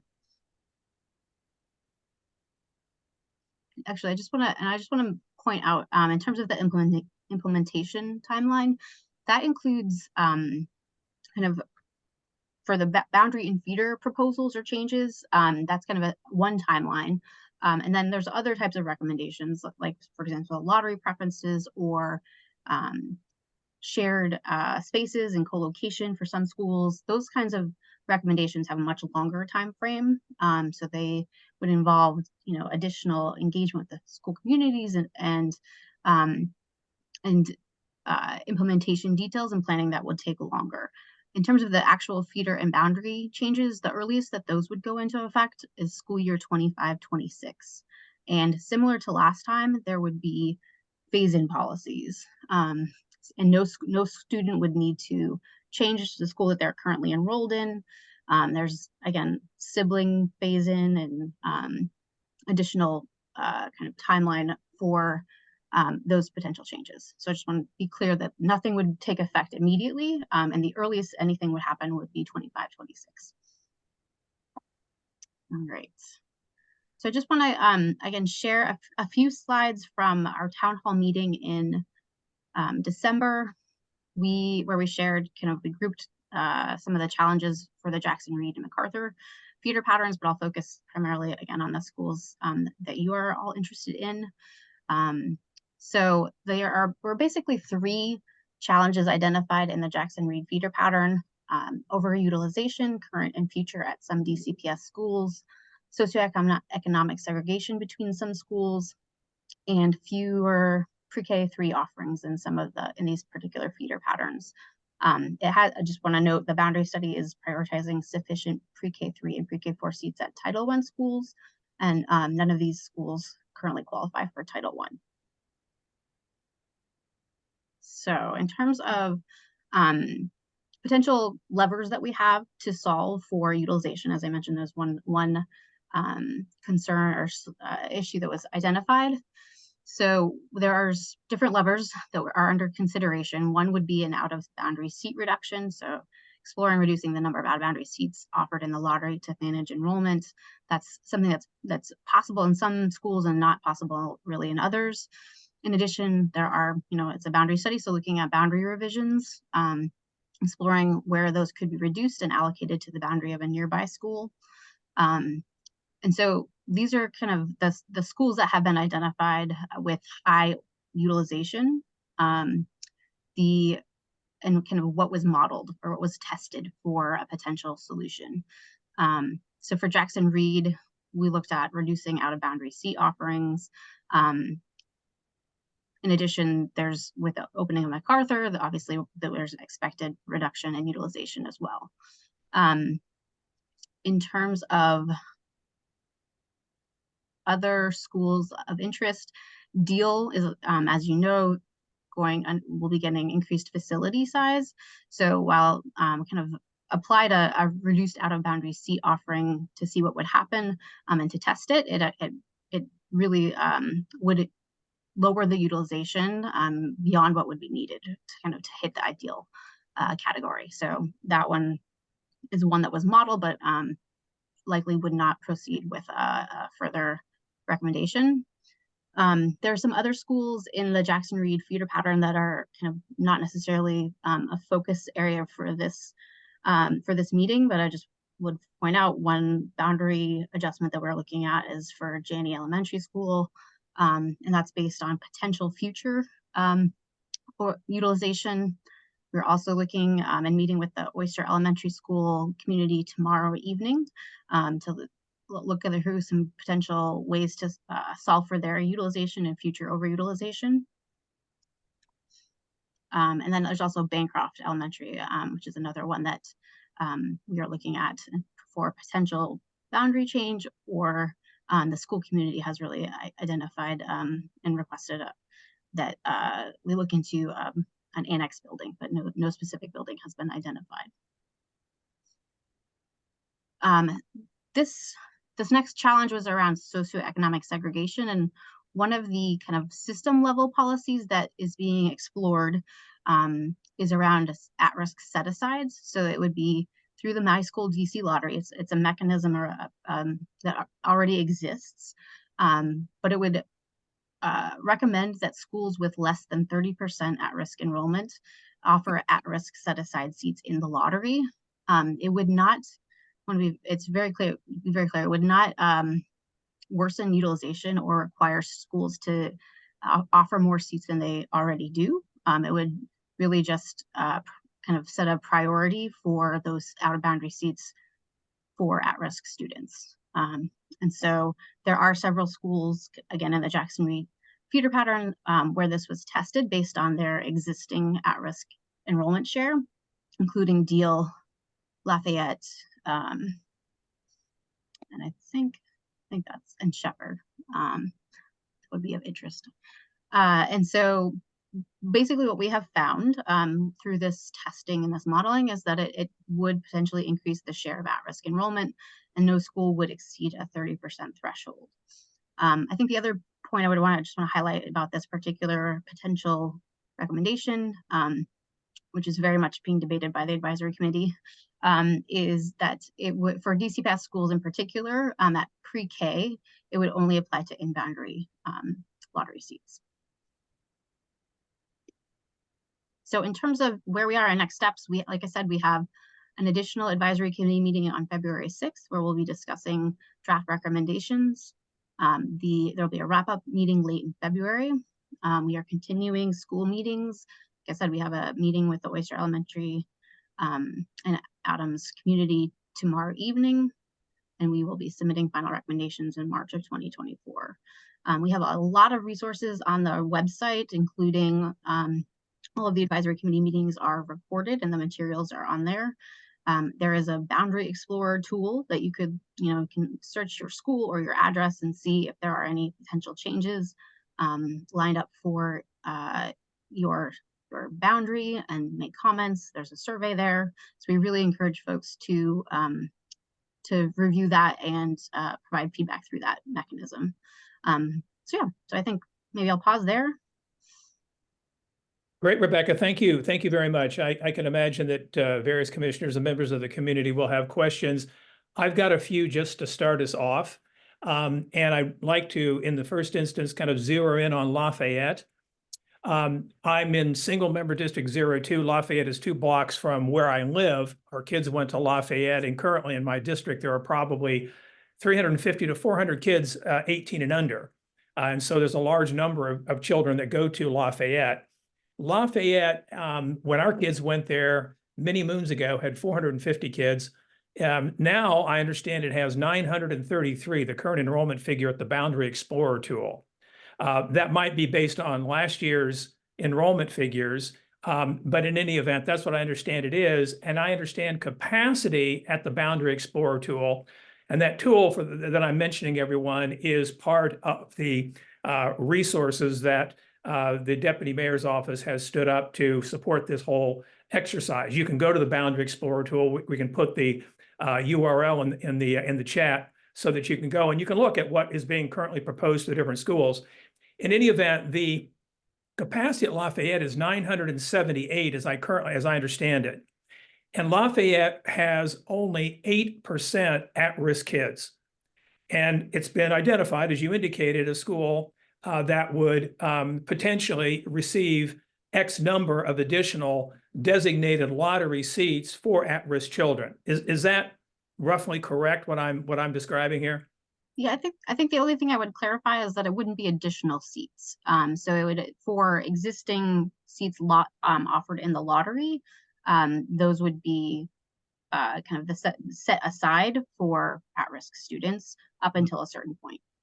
So I think the concern might be, or the question would be, given the state of attendance at Lafayette, enrollment at Lafayette, and again, many people anecdotally report that the school is pretty crowded. There are a lot of kids there right now. So no additional seats, which is to suggest then that there is surplus built in right now at Lafayette. Is that correct? There's extra space at Lafayette? And I apologize, I don't have the out of boundary seats at my fingertips, but frequently I think, and I can look that up if you give me a few minutes or I can get back to you, but we do track kind of the share of students who are coming from out of boundary. So whatever that share is kind of what that kind of built-in extra would be, as you're referring to it, I think, if that makes sense. Okay.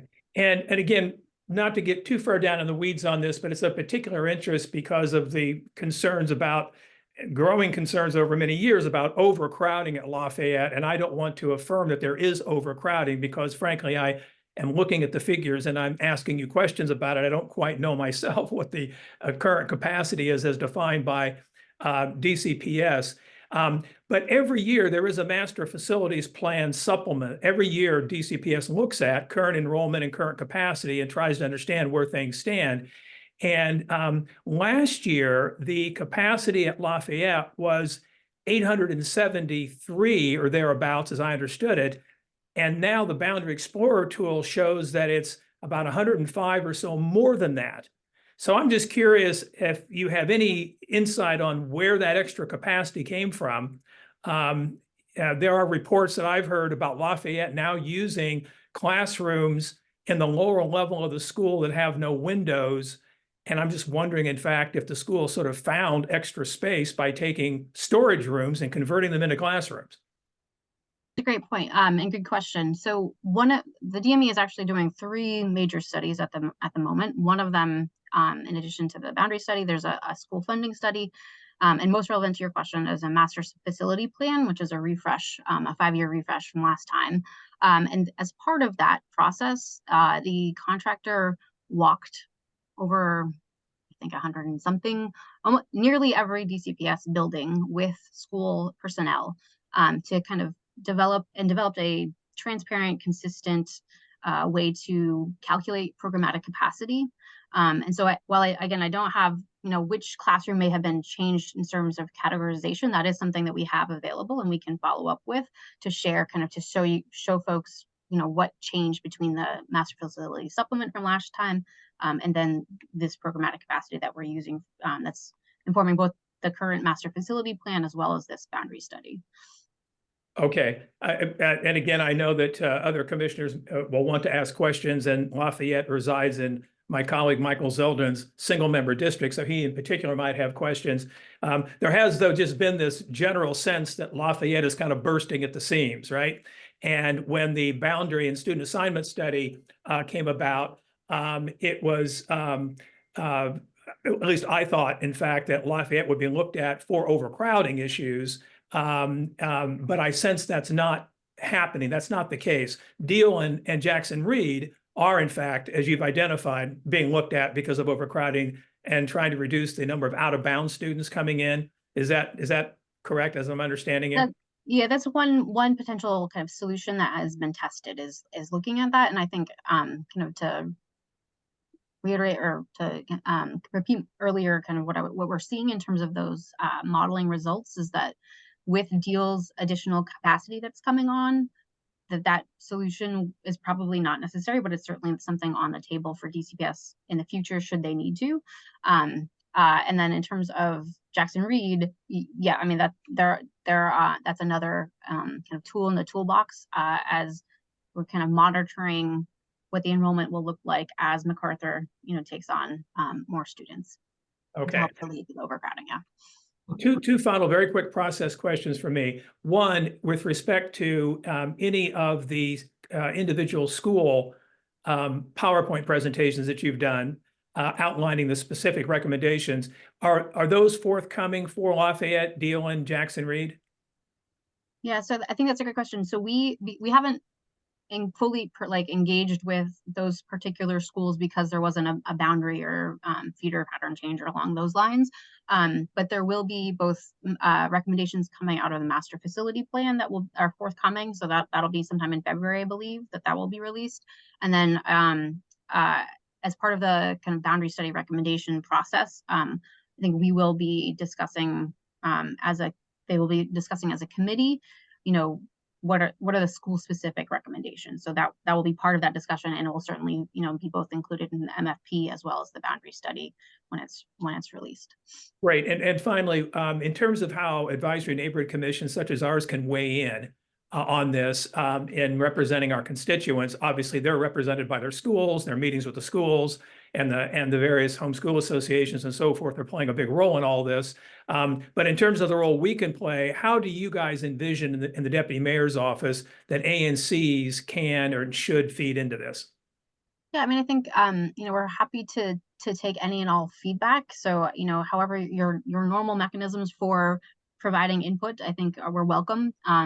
Like I said, we are continuing discussions with the advisory committee in February, and so I think, you know, up until the end of February, we'll be welcoming feedback to inform the report, those final recommendations. So that's sort of when the window closes for our planning purposes, end of February.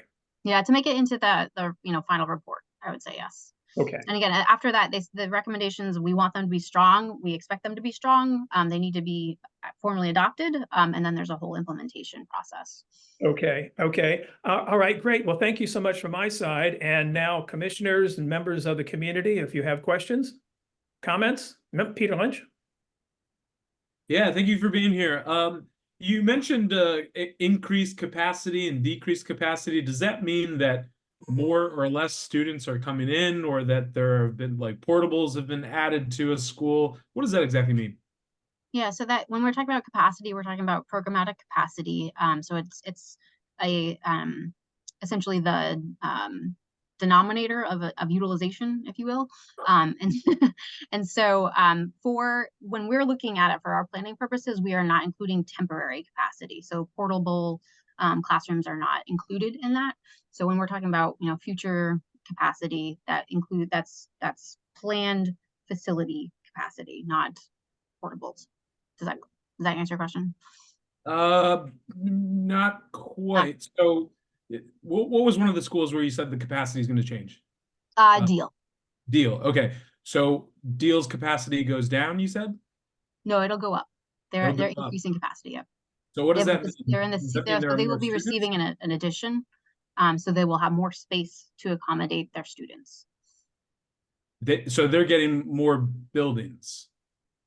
Yeah, I don't know if it's buildings, but an addition to their current facility. So more classrooms.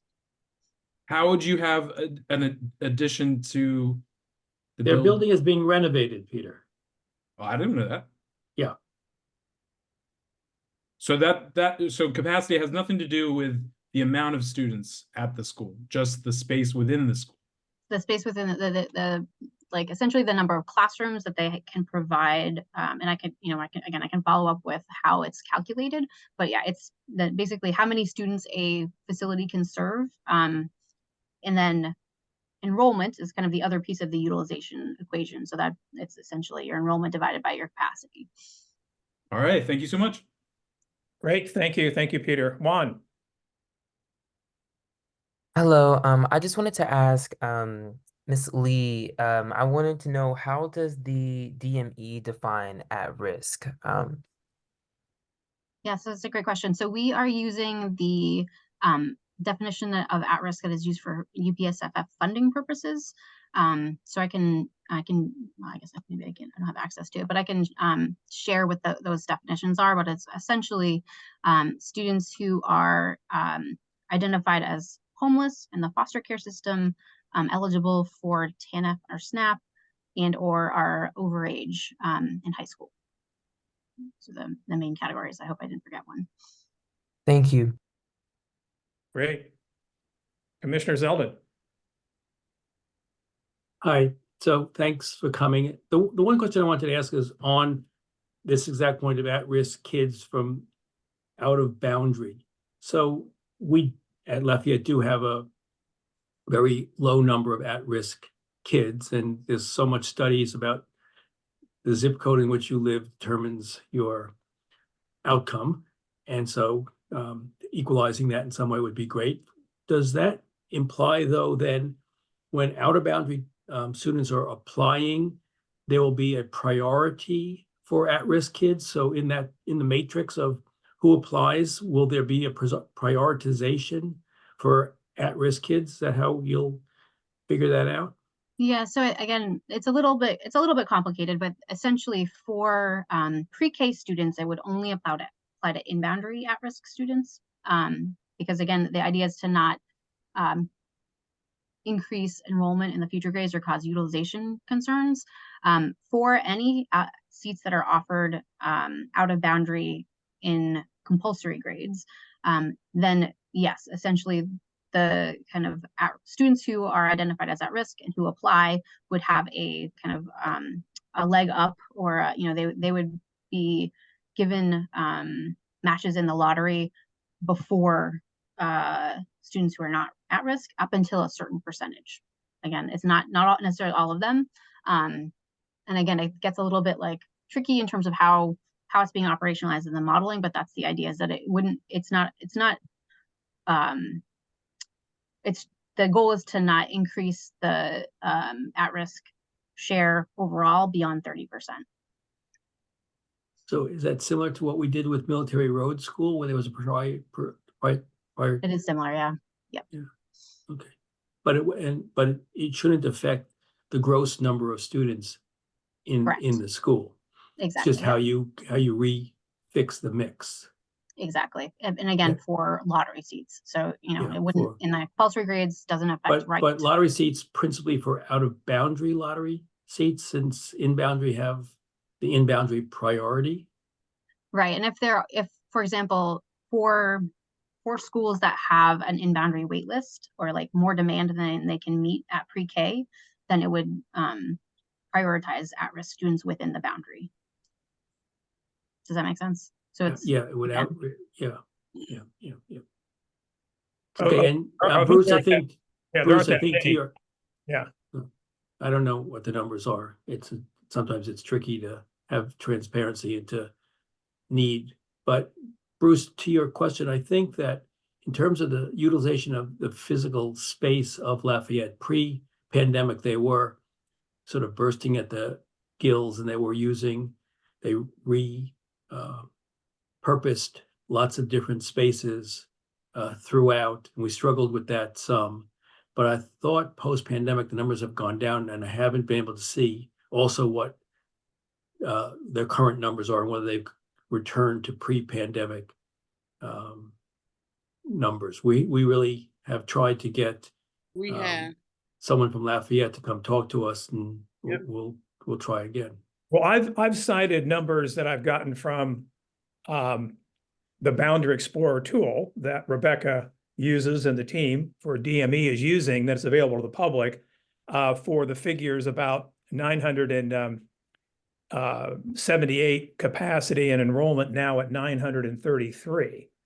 And so there is the enrollment has actually resumed pre-COVID levels, Michael. Yeah, and I was just curious, and Rebecca, we could follow up separately about that capacity, that delta between the capacity that was cited in the last master facilities plan supplement and what the Boundary Explorer tool shows, because the capacity has gone up by 100 plus. And that's just curious in terms of where folks found that extra space. Yeah. Commissioner. So could I just ask Rebecca, for the two schools that are most concerned to us that seem to either have or are about to have additional capacity, do you have an explanation for Bruce's point, for Commissioner Sherman's point about Lafayette going from somewhere in the high 8s to somewhere in the high 9s? And with regard to Deal, what are we talking about in terms of additional capacity with this new, with this renovation and new space? Yeah, let me answer the first question, the second question first. I'm just looking up right now what the utilization, the adjusted capacity. It's the baseline. It's going from a baseline Deal. It's going from a baseline of 1279 to what I'm seeing in is 1576. So quite a big increase. And then yeah, and Lafayette, I apologize. I don't have the like specific how it changed. I will say, as part of the master facility process, any schools where there was a kind of significant change between what had been reported previously in the supplement and the findings from this current master facility plan walkthroughs were flagged for school leadership and kind of there was an opportunity to kind of walk through kind of what had changed. But again, I'm happy to follow up with kind of why it changed and what is different. Okay, and then just for this added capacity, however we got it, I mean, did I this for my education? Did I understand that the lottery preference up to 30% for at risk is inbound just for pre-K, but after pre-K, from K on, there's a bias to at risk until we hit the limit, right? Yeah, that's a fair way to describe it. And so, if you don't make the at-risk limit inbound, is there a preference for taking more out-of-bound lottery to get to your limit?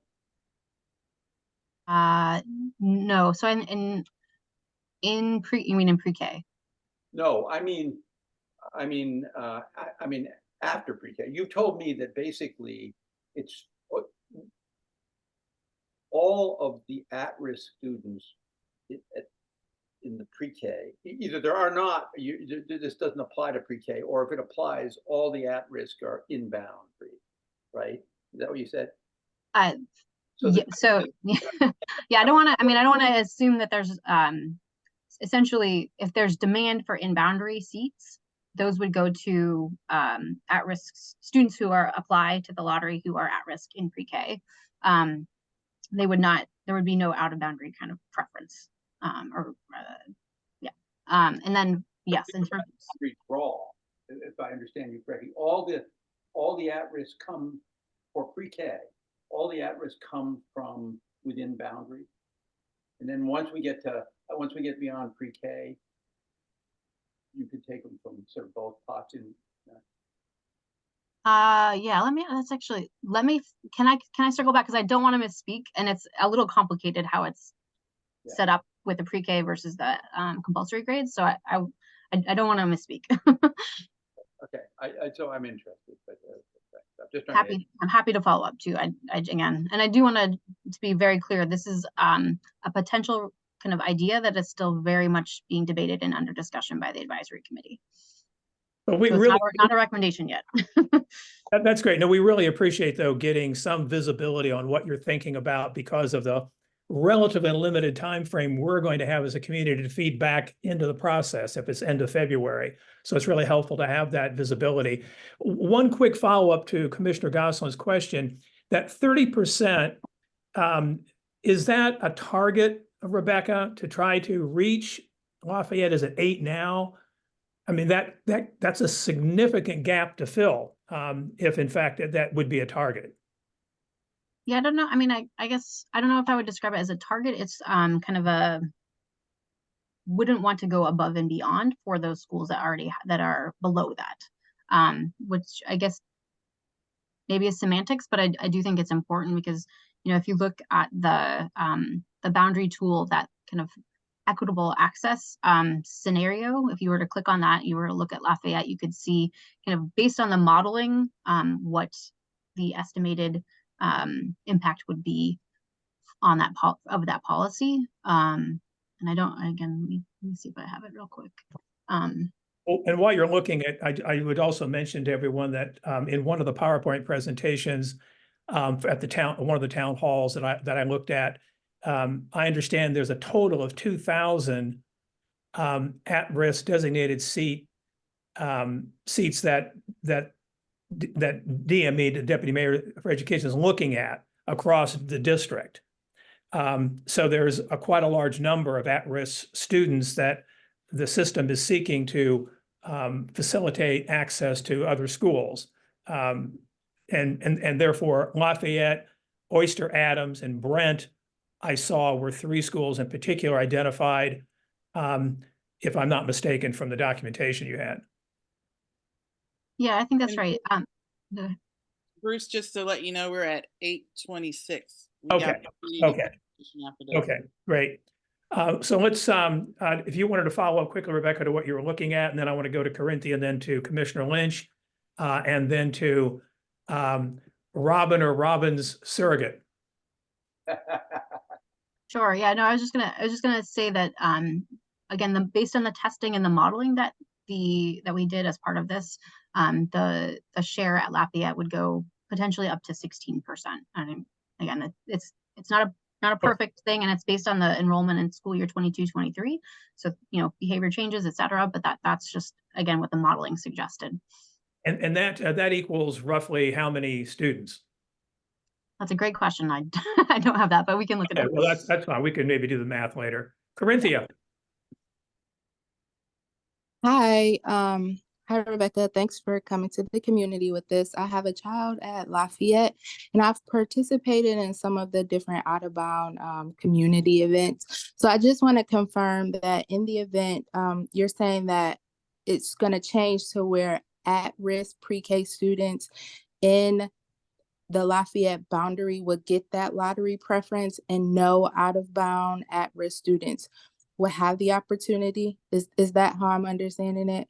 No, I wouldn't want to say that. I want to follow up with everyone, because Okay. I don't want to misspeak on that one, because it's very important. So I just Okay. want Okay. yeah. I'll let Thank you you for the follow up. question though. So I'll just say though that I would love and want to see more socioeconomic diversity at Lafayette in the event if it would enable at-risk out-of-bounds students to attend. I would support that, and that's one of the things I provided during the whiteboarding and comment opportunities during those different sessions we've had. Thank you. Thank you for that feedback. Great. Thank you, Corinthia. Commissioner Lynch. Yeah, thank you. Rebecca, would the increased numbers or increased level of at-risk students impact staffing? I mean, I guess it potentially, just in the sense that there's, funding that's associated with at-risk students. But I wouldn't want to speak to, how that would play out at any particular school for staffing purposes. Okay. And Rebecca, at-risk students, there's a higher allocation of funding, correct? Yes. Correct. Yeah. There's an at-risk weight. Sorry? There's an additional weight in the funding. Okay. Okay, great. Yes. All right, very good. All right, Robin Surrogate, please. Thank you. And thank you for being here, Ms. Lee. I guess first, our family includes alums from Murch, Deal, Duke Ellington, and School Without Walls. We've been involved with the DC Public Schools since 1995. We're very active in HSAs, and the reason I put my hand up and wanted to speak is I'm concerned that the mayor's office is treating our children like widgets. How many can you squeeze into the same building? If the building's not big enough, make the building bigger. Deal has already been expanded multiple times. They already absorbed Rose Elementary, making it 1,500 kids. These are like, what are they? I can't remember, 6th through 8th or 11 through 13. Incredibly important developmental years in children's lives. When my son, the youngest, was there, it was already a very big school. Now it's going to be a huge school. And it's trying to get staff to be able to pay the kind of attention to kids in those important developmental years in a facility that size. It's just more than is reasonable. I mean, for more than 3 years, I've been saying, why don't they put a new public school where the library and rec center are right now? It was a public school. And the district's solution seems to be just keep making the facilities we have bigger. At some point, when the population is expanding, you're going to have more facilities. And that's not what I'm hearing. I'm just hearing put more in the same place. And I'm very concerned about that going forward, because you just can't keep the quality of schools. Some of us as parents worked for many, many years trying to make these schools more desirable than they were when we started there. And I think, and certainly not credit to me personally, but a lot of parents did a lot of things and now they've become desirable. we need to keep that desirability, but it's going to take more physical plants to do it. So I just wanted to express those concerns. Thank you for listening. I appreciate that. Thank you. Okay, Rebecca, on behalf of the commission, do want to thank you again for coming and speaking with us. We absolutely want to follow up and be able to participate in further opportunities to learn about what DME will be proposing. So you and I can stay in touch. I'm happy, Commissioner Gore, to and with Commissioner Zeldin, who's and on everyone else here, but to facilitate this ongoing contact so we can continue to learn what DME is going to be proposing and have our constituents have an opportunity to weigh in and learn more about it as well. And Rebecca, if there are any these briefings for the schools that any of us could attend as well, or what have you, we'd want to hear about those at the same time. Absolutely. Okay, fantastic. Well, again, thank you so much for taking the time. Really appreciate it. Thank you very much. Take care. Thank you. Bruce, I guess whenever we can get some more discussion on that on the agenda, I just think that's going to be, I think when our folks really figure out what's going on, they're going to feel like they've missed a lot. One of the things, well, and indeed, as you know, one of my reasons for wanting to put this on the agenda now, again, is just to try to get out there as quickly as we can on what is being proposed. It looks like if we act quickly, we will have an opportunity to be able to weigh in. Let me suggest then that we think about when they move a little bit ahead in their process and have more definitive information for Lafayette and Deal and Jackson Reed. And it sounds to me, particularly for Lafayette, that we hold maybe a special meeting at a time when parents of young children could participate. So we'd have to think creatively about when that would be. I know it's hugely important for a lot of kids. We need to keep in mind as well that there is no pre-K3 at Lafayette, and the lottery is for pre-K4, and many of the families in the neighborhood are concerned about not being able to send their kids to pre-K at Lafayette. They send their kids to private pre-K. And then, of course, the concerns are around what we hear anecdotally about overcrowding 7 fourth grades at Lafayette and using classrooms in the basement with no windows. Now, those are all anecdotal reports. I can't confirm those. I haven't walked through Lafayette during a school day. But these are the things that are interesting. And as I really began to dig into the numbers, as I highlighted, that additional capacity seemed to have found, is just curious. Yeah.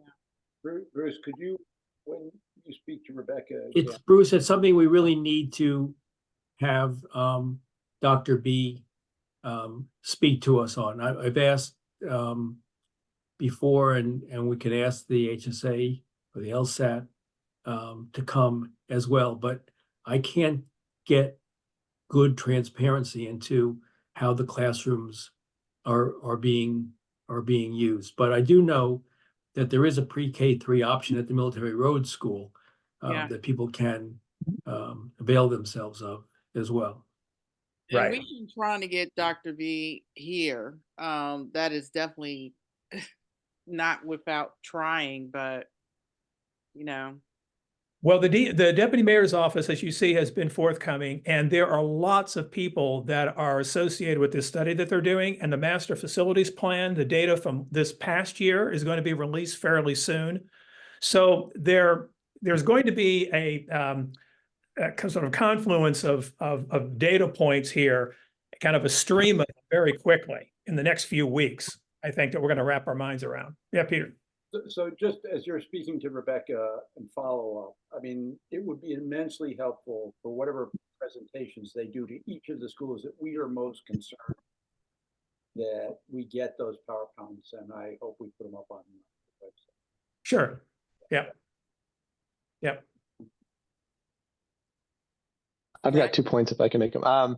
One point, we often hear about our area not having pre-K3. I would just encourage everyone to learn about Communikids and how they have managed to have a free pre-K3. It's not part of DCPS, but there's a side project. So I'll put that in the chat, but it's a really important thing a lot of parents don't know about.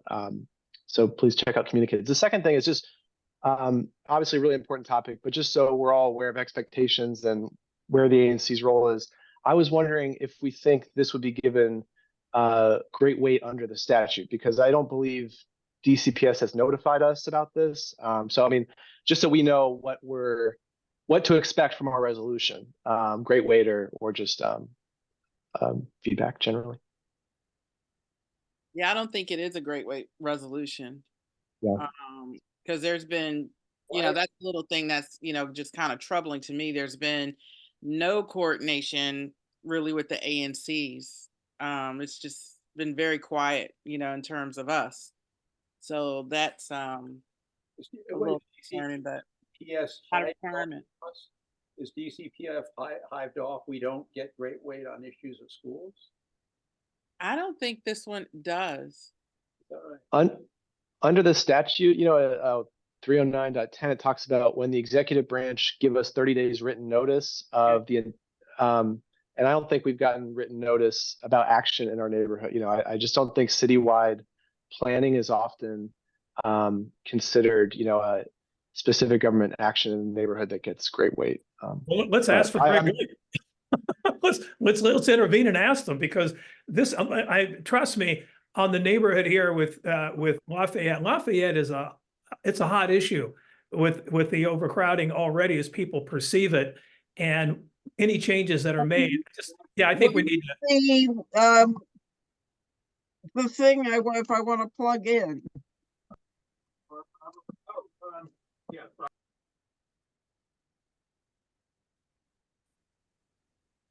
I don't know.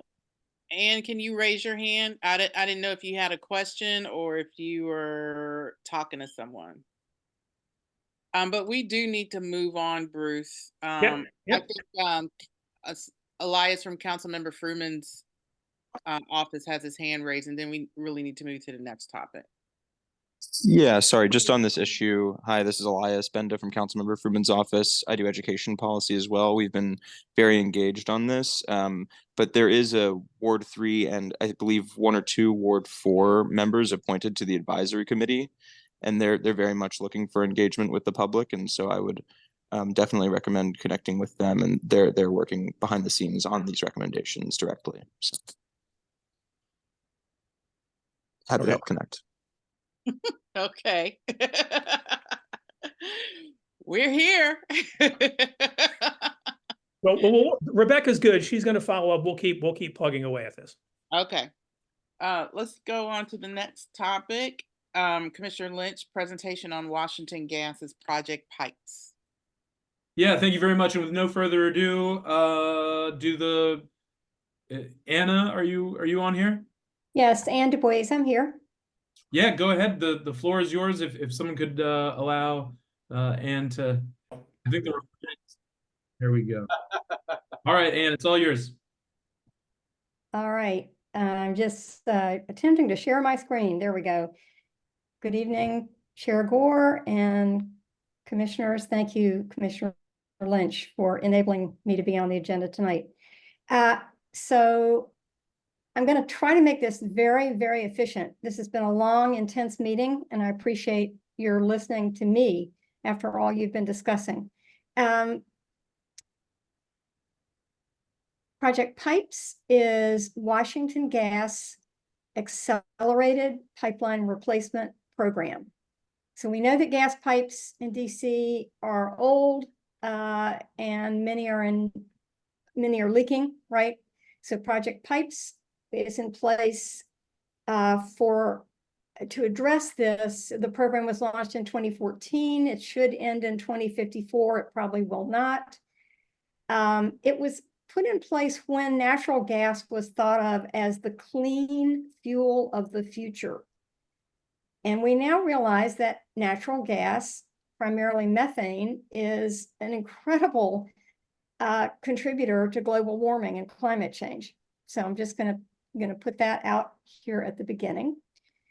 Project Pipes is paid for by ratepayers with a surcharge on their gas bill. If you have a gas bill, and you can see the line item for it. This is an accelerated recovery as opposed to the regular rate. Washington Gas gets this money every month. Oops, Went too fast. Okay, so we're looking at the phases of Project Pipes. As I say, it started in 2014. Hey, Nick, Yes. I don't mean to interrupt, but I think if you press slideshow, the Yep. slides will come up a little bit better. Oh my goodness, thank you. You I got it. appreciate that. All right, let's see how we're doing now. Hold on. It's loading. Thank you, Commissioner Lynch. Okay. There you go. All right. Yeah, you'll be able to see that much better. Okay. So, phase one for 5 years, this cost. Phase two, which ended December 31st, 2023, for 3 years only, 150 million. Now Washington Gas is asking for pipes 3. They're requesting $671.8 million. So if we compare that to all of the foregoing pipes work, it's over twice as much for this third phase alone. What's actually been spent up to December 21st, 2023 is more than they anticipated, 305 million instead. So the cost of Project Pipes in total, the 40-year program, is over $4 billion in direct cost by the time you add in Washington Gas's financing, taxes, profits. The total could get up to $12 billion. That's ratepayers paying $12 billion potentially for this program. Oops, let me go back. Let me say in 2023, you all can read this as well as I can, but at $16 million per mile, this is an incredibly, exorbitantly expensive program. This is far higher than the industry cost. The average industry cost is about 10 million per mile. So there's overspending. Let's see if this will come up. So Washington Gas is greenwashing. If you talk to Washington Gas, they'll say it's reduced greenhouse gases. The Project Pipes has reduced greenhouse gases. And it's true, if you replace a leaking pipe, it will reduce greenhouse gases. But if you replace the entire pipeline system, we're still going to be leaking methane and burning fossil fuels, contributing to global warming. So that's the big picture that they don't talk about. Washington Gas says the program will enhance safety and reliability. After almost a decade of Project Pipes, last year hazardous leaks, that's grade 1 leaks that require immediate attention, accounted for 77% of leaks on the system. The audit that just came out has indicated that Washington Gas Project Pipes program is not timely in addressing leaks. They're really interested in upgrading their infrastructure, and that there's no indication of improvement on safety coming out of the Pipes 2 audit, which ought to inform what we decide, or what the PSC decides on Pipes 3. I think you all have heard a lot about the public impacts of burning natural gas. Indoors, it releases toxic substances like nitrogen dioxide. And exposure to nitrogen dioxide and the other pollutants that it releases, like formaldehyde and benzene. Exposure to these pollutants can damage all 3 of the body's major organ systems and contributes to upper respiratory diseases in children and the elderly, particularly in Ward 7 and 8. Lower income residents are disproportionately impacted because often substandard housing means poor ventilation, smaller spaces. People are using their gas stoves and their other gas appliances, and being exposed to far higher levels than maybe a wealthier gas customer would be.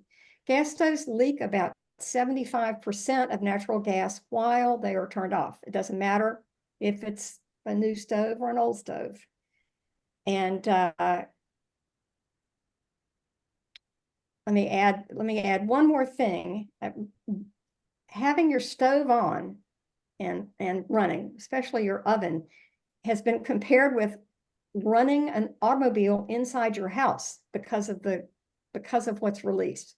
Carbon dioxide, carbon monoxide, and these other substances I've already mentioned.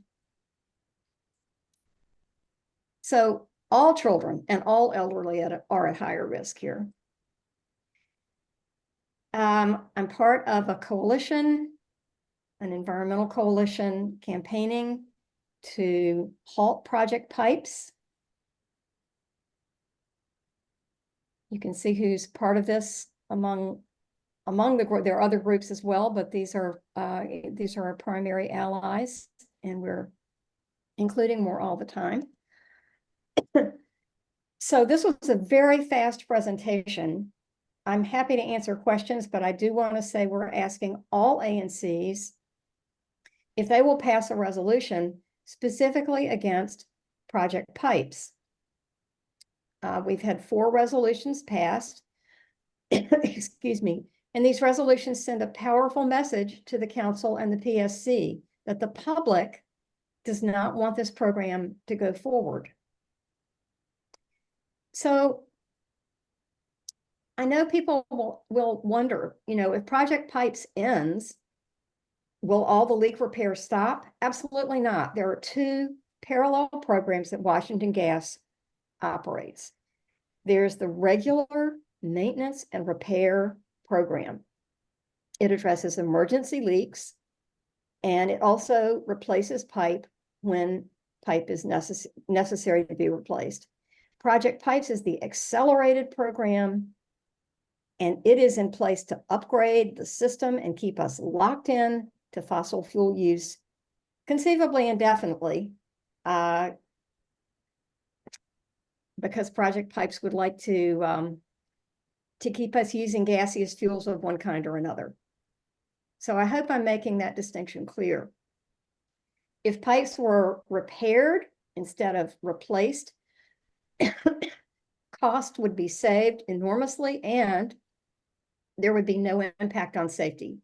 The system would be just as safe with many of these repairs rather than full replacement. So I'm going to go to this last slide.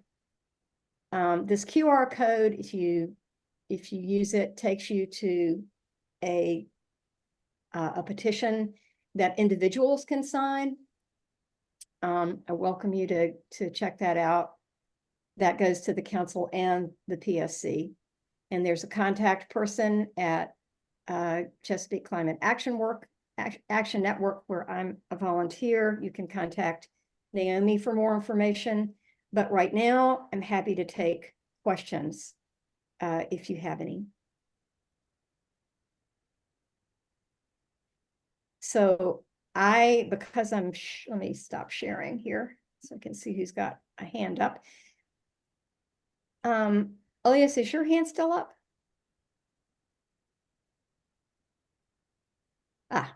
Okay. All right. Anita. Yeah, hi, Anne. Thank you so much for speaking, and thank you so much for the commissioners for having you here. You know, Washington Gas just continually tries to gouge our ratepayers. And my understanding is that Project Pipes is a big replacement of pipes and not just fixing leaks. And so we would want to make sure that any dangerous leaks are fixed. But can you maybe just explain a little bit about that? Because I believe they're gouging us by trying to replace pipes that don't need to be fully replaced. And they should be protecting us by just looking for leaks and fixing those. So if you could comment on that, I'd really appreciate it. Sure. Thank you for that question. So again, there are 2 programs that Washington Gas operates. There's a regular repair and maintenance program. It addresses active leaks. And then there's Project Pipes, which is upgrading the system through pipe replacement. Not all of the pipe replacements, by the way, are necessary to address leaks. And so that's part of where the big cost question comes in. There are a couple of programs that don't even use leak risk to determine whether the pipe is going to be replaced. Does that clarify? Yes, that helps. You know, I do not want leaky pipes. I think we need to be safe. But what I do not want to see is Washington Gas gouging ratepayers to do unnecessary work, because the district does have a commitment to going to electrical power and getting away from fossil fuels. And I feel like our gas company is just totally on a different track on this. And we keep working with the People's Council to work with the PSC on this. And I just feel like we're getting nowhere. So I really appreciate that you're here to help us understand this. Well, thank you. I want to say again, the Pipes 2 audit that just came out showed no indication that Project Pipes is improving the leak situation. Most of the leaks are repaired by the regular maintenance program. Yes, so that is what I thought. And again, I really appreciate you here to really just help us all learn more about this and reach out to our commissioners, our council people, the PSC. If you maybe could comment a little bit on Sandra Matavus-Fry, the People's Council, who also works to help with us on this, that would be a good thought as well. Well, the OPC just released or just filed this afternoon late on the Pipes 2 audit, and I welcome people to read that filing. It's quite damning of Project Pipes. And I would almost say Sandra Matavus-Fry can speak better. She can certainly speak better than I can, but that document will speak very eloquently to the situation. And I can send commissioners a link to that at the end of this meeting. I can't get to it just now. Oh yeah. But I'd be happy to share that. Yeah, thank you so much. Thank you. Carol? Yes, hi, good evening. Thank you for coming here. I'm an environmentalist for sure, but I would like to suggest to the ANC that instead of voting prematurely on a resolution, that you invite Washington Gas to the ANC to devote an entire meeting to this problem of leaking gas. In our immediate neighborhood, we have had Washington Gas out probably more than a dozen times in the past couple of years. We have constant smell of gas in our neighborhood, and it moves from house to house, from section to section. It is terrifying, frankly. And Washington Gas keeps digging up our street and telling us they can't find a problem. And we just, we know because we had a gas line break at our own house. Anytime you smell gas outside a pipe, that's a problem. Gas is supposed to be inside a pipe. And I've just read recently about a house exploding in Silver Spring from gas problems. So this is a real serious problem. I walk a lot in the neighborhood. If I'm not smelling dryer sheets, I'm smelling gas, leaking gas. It's really bad. And so I'd like to know what the solution to this is. I'm all in favor of switching to renewable energies and all sorts of things, but in the meantime, we have a really serious problem in our neighborhood. Thank you so much. Carol, I would suggest you contact the Public Service Commission directly with a complaint and let them know exactly what you just said now. I think that's the most effective thing you can do. I mean, certainly if the commission wants to hear from Washington Gas, absolutely. I would also suggest that they invite the Office of People's Council at the same time to the same meeting so that you can hear essentially from an objective party. Washington Gas has an interest in promoting themselves, right? They have a corporate interest in saying they're keeping the system safe and reliable. Office of People's Council will tell you the truth about what they're doing. Bruce. Yes, again, thank you for being here. I want to second what Carol Grunwald just mentioned. I frequently get comments from constituents about smells of gas and potentially leaks, and we've made a number of reports. on that. So it is an ongoing concern, hardly it's sort of block by block, I would say. And famously, some of you might know that the house at the corner of Oregon and Nebraska, right at Rock Creek Park, about 10 years ago exploded. There was a natural gas explosion. And very fortunately, the inhabitants, the folks who owned the house, were not home at the time. But it was a total disaster. And so it's not without precedent around that we have serious problems with gas leaks, and in this case, a gas explosion. So I'm all in favor of the commission hearing from people about this, hearing from Washington Gas, and doing what we need to do and working it into our busy schedule. Thank you very much, Bruce. Peter. Yeah, I'm seconding Bruce and Carol.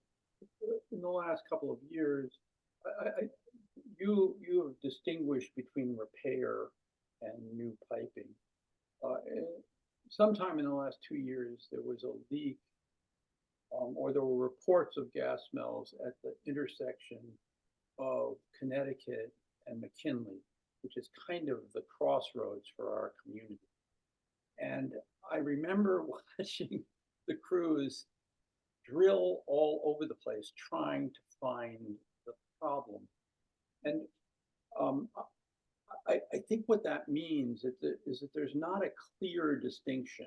There may be a distinction in program and pots of money, but there's not a clear distinction between repair and replacement.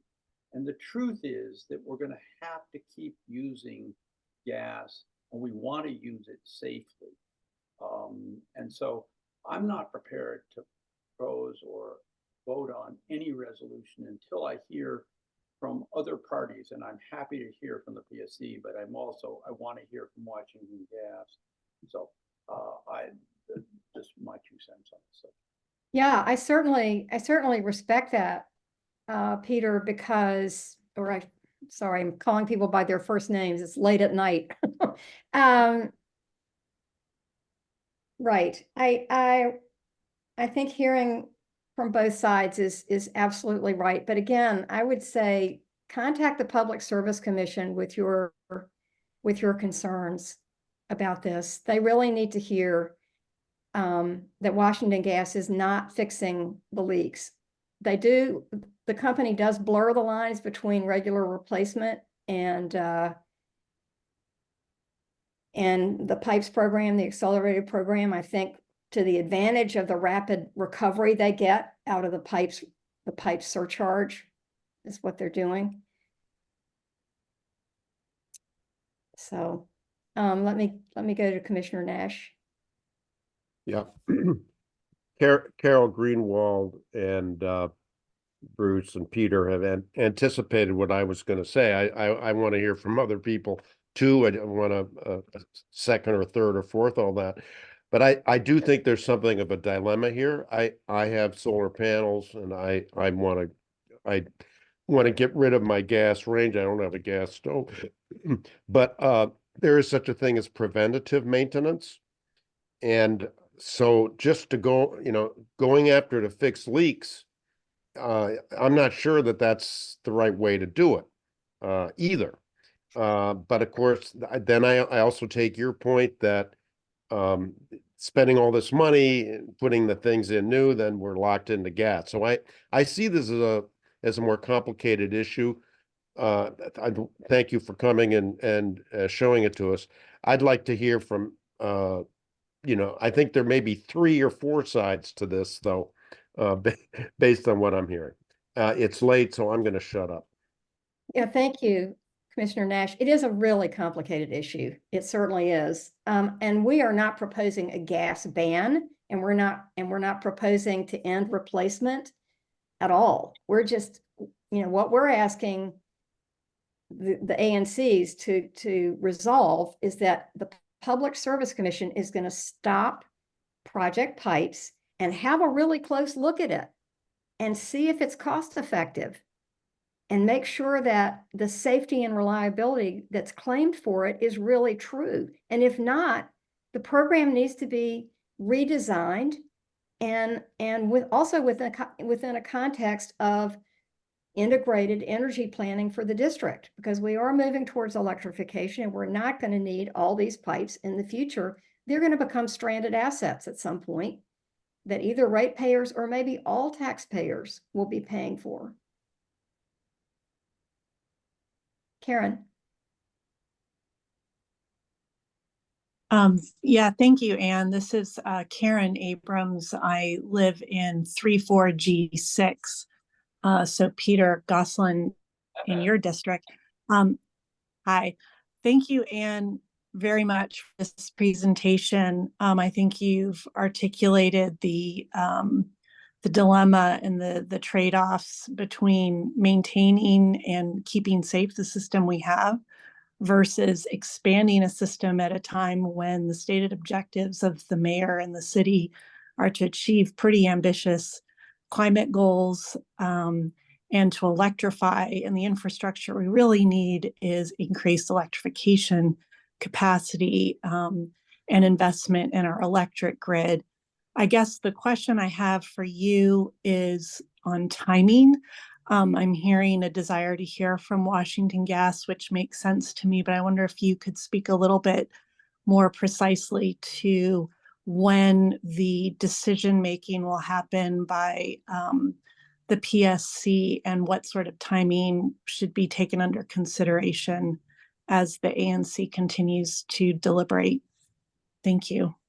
Thank you for that question, Karen. Yeah, the issue is that Project Pipes 2 ended at the end of last year. And so Washington Gas, of course, doesn't want to stop its program and ask for an extension of the Pipes 2 program, which the PSC so far has not granted. Instead, they ask for more information about cost effectiveness and operations of the program. So Pipes 3 is waiting in the wings. The Public Service Commission could decide anything it wants to. It could approve an extension of Pipes 2, or it could decide, oh, it's okay, let's just go forward with Pipes 3, and we don't know when. There's no procedural schedule for Pipes 3 yet, so the decision could come anytime. There's another closed meeting on February 7th for the Public Service Commissioners when they could reach a decision then. I mean, we would really like to see resolutions going to the Public Service Commission as soon as possible.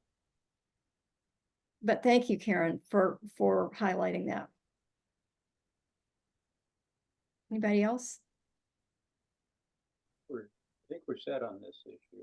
Okay, thank you so much for giving me all this time this evening. I really appreciate it very much and welcome any questions, any other questions or information I can provide.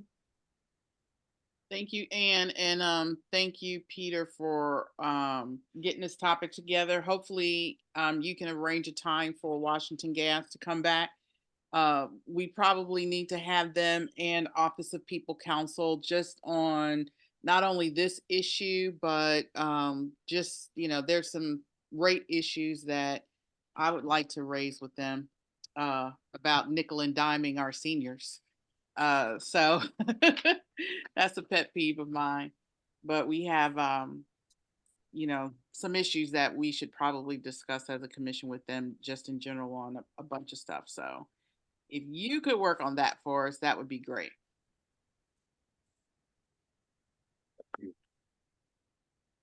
So, can I just say that one of the two discussions I hope to make time for on the by amending the agenda. Yeah, this is your time, so go on and kickstart it. Well, so the DC plug, the folks have left.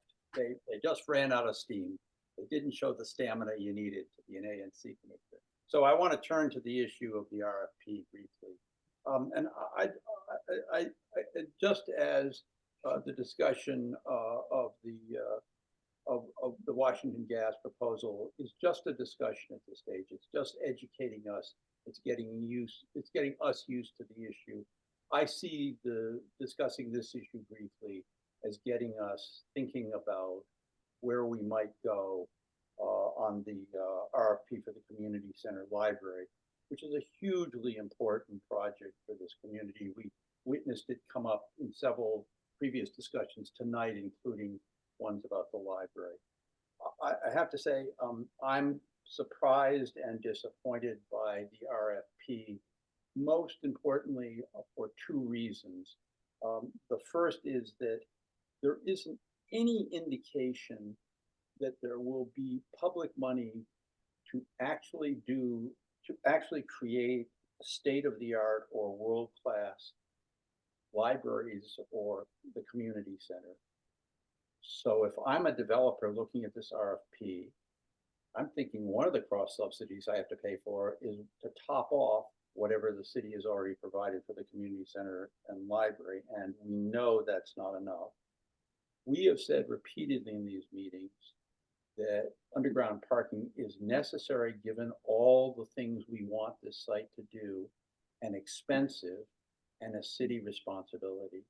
And the RFP requires underground parking, but it doesn't say a word about public money for it, district money for it. Again, if I'm a developer looking at this, I'm thinking, oh, that's going to fall to me.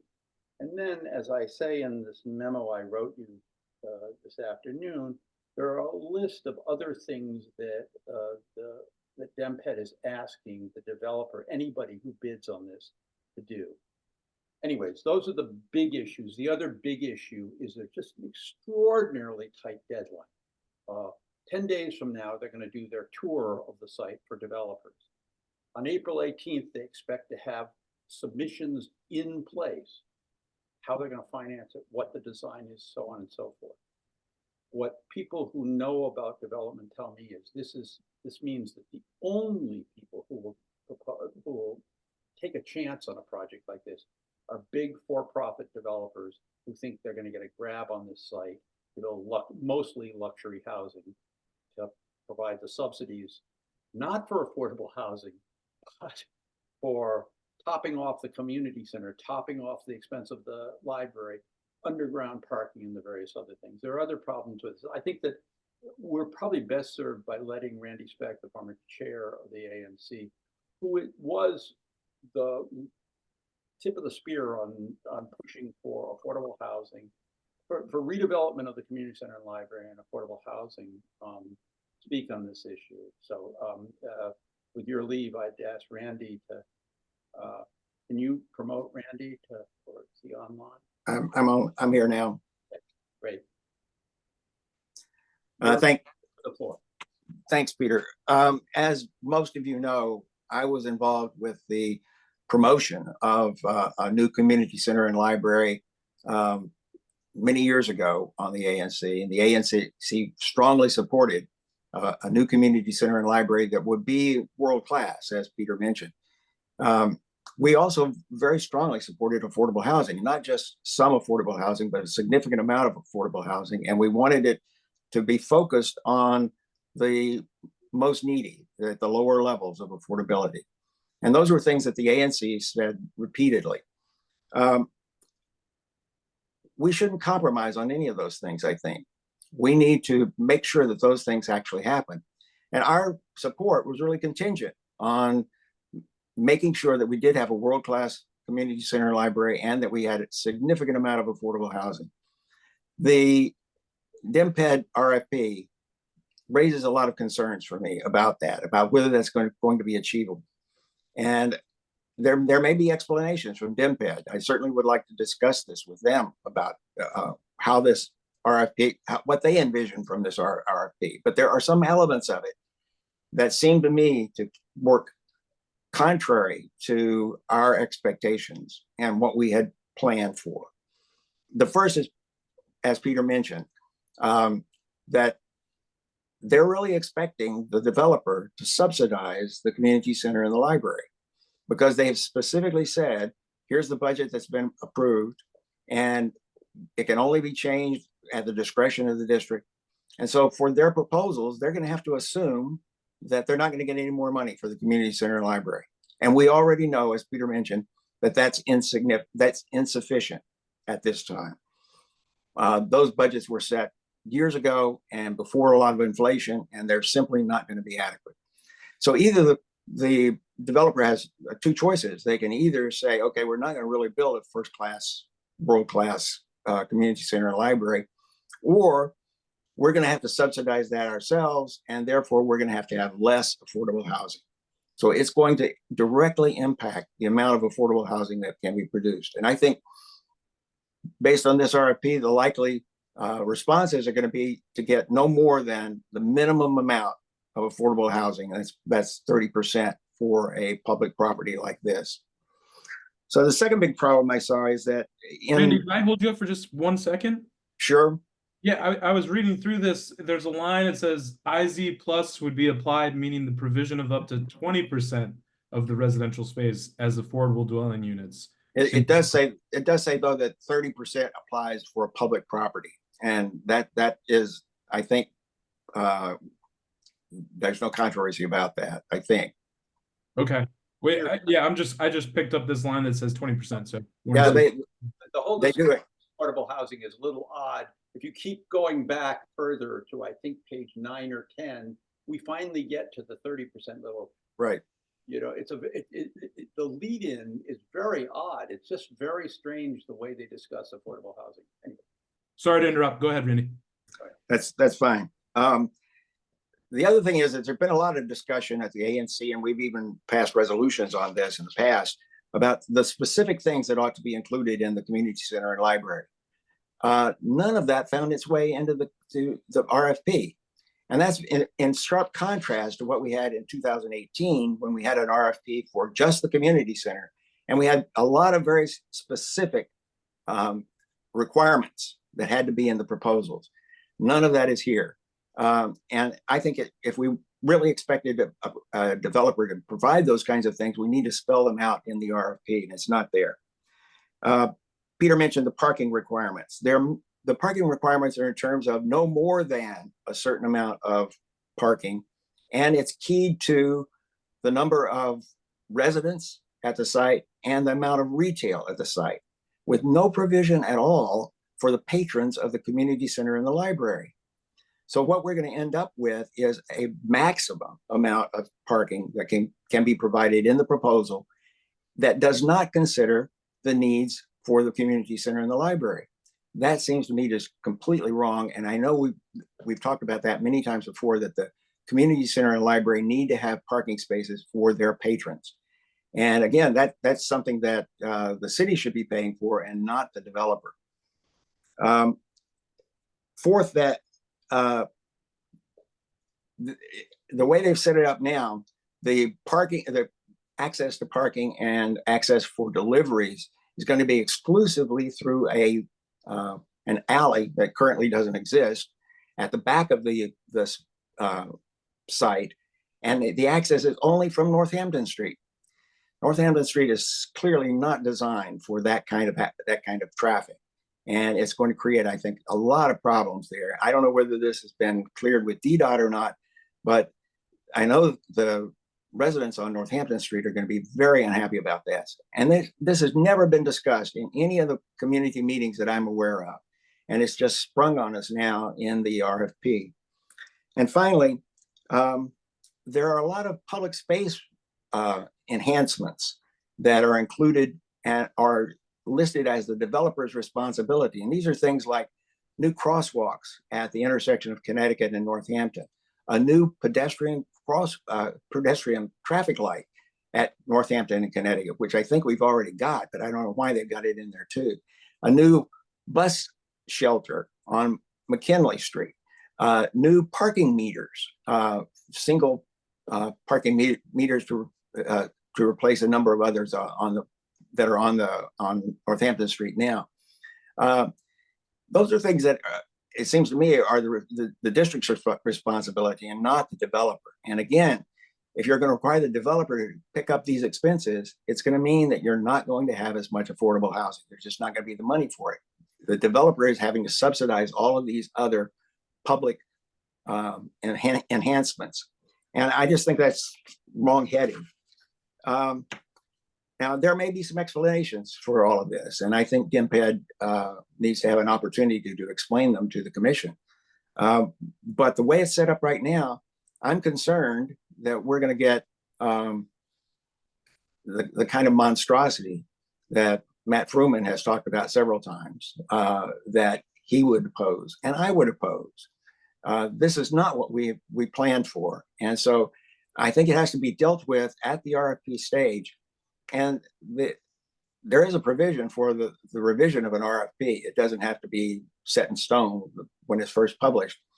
DMPED can revise the RFP, can provide more time for responses, which I think Peter is absolutely right, that's certainly needed. But otherwise, we're going to get proposals that I think do not address the concerns that the commission has said over many years are paramount for the community. Thank you. Look, just with regard to there are things that we need to think about doing, I think, right away. The problem of the developer having to pick up the overage on the community center and library, well, that's something we can deal with in oversight hearing, testifying in oversight hearings, testifying that we need, at the budget hearings, that we need to get additional appropriations for those two public facilities. We need to think about going to Matt Fruman and pushing for the issue, for getting an allocation for an appropriation for underground parking. And I think we need to think about pressing DMPED about the deadline, because we've talked about this over almost a year. This commission, this group of people have talked about this over a year. And we've been told repeatedly, though a small site, this is a complicated issue. There are specialists who do libraries. There are specialists who do community centers, public buildings like that. There are specialists who do the financing and construction of housing. Putting together a multifaceted team of people to tackle this project takes time, and it takes more time than April 18th, which is when the deadline this RFP sets. And so I think that we need to ask, again, as we have at every stage dealing with DMPED, for more time. So in any case, I don't suggest any sort of vote tonight, but I wanted to alert you to what a first reading from my part and what a conversation with Randy and some others led me to think about this RFP. And I hope that you think about how we start tackling the problems with it. I don't know. Let's just see, Randy, did you have your hand up? Do you have other things? Yeah, I did have one other comment with regard to going before the council in the oversight hearings and the budget hearings to talk about a larger budget for the community center and library, and for parking for that matter.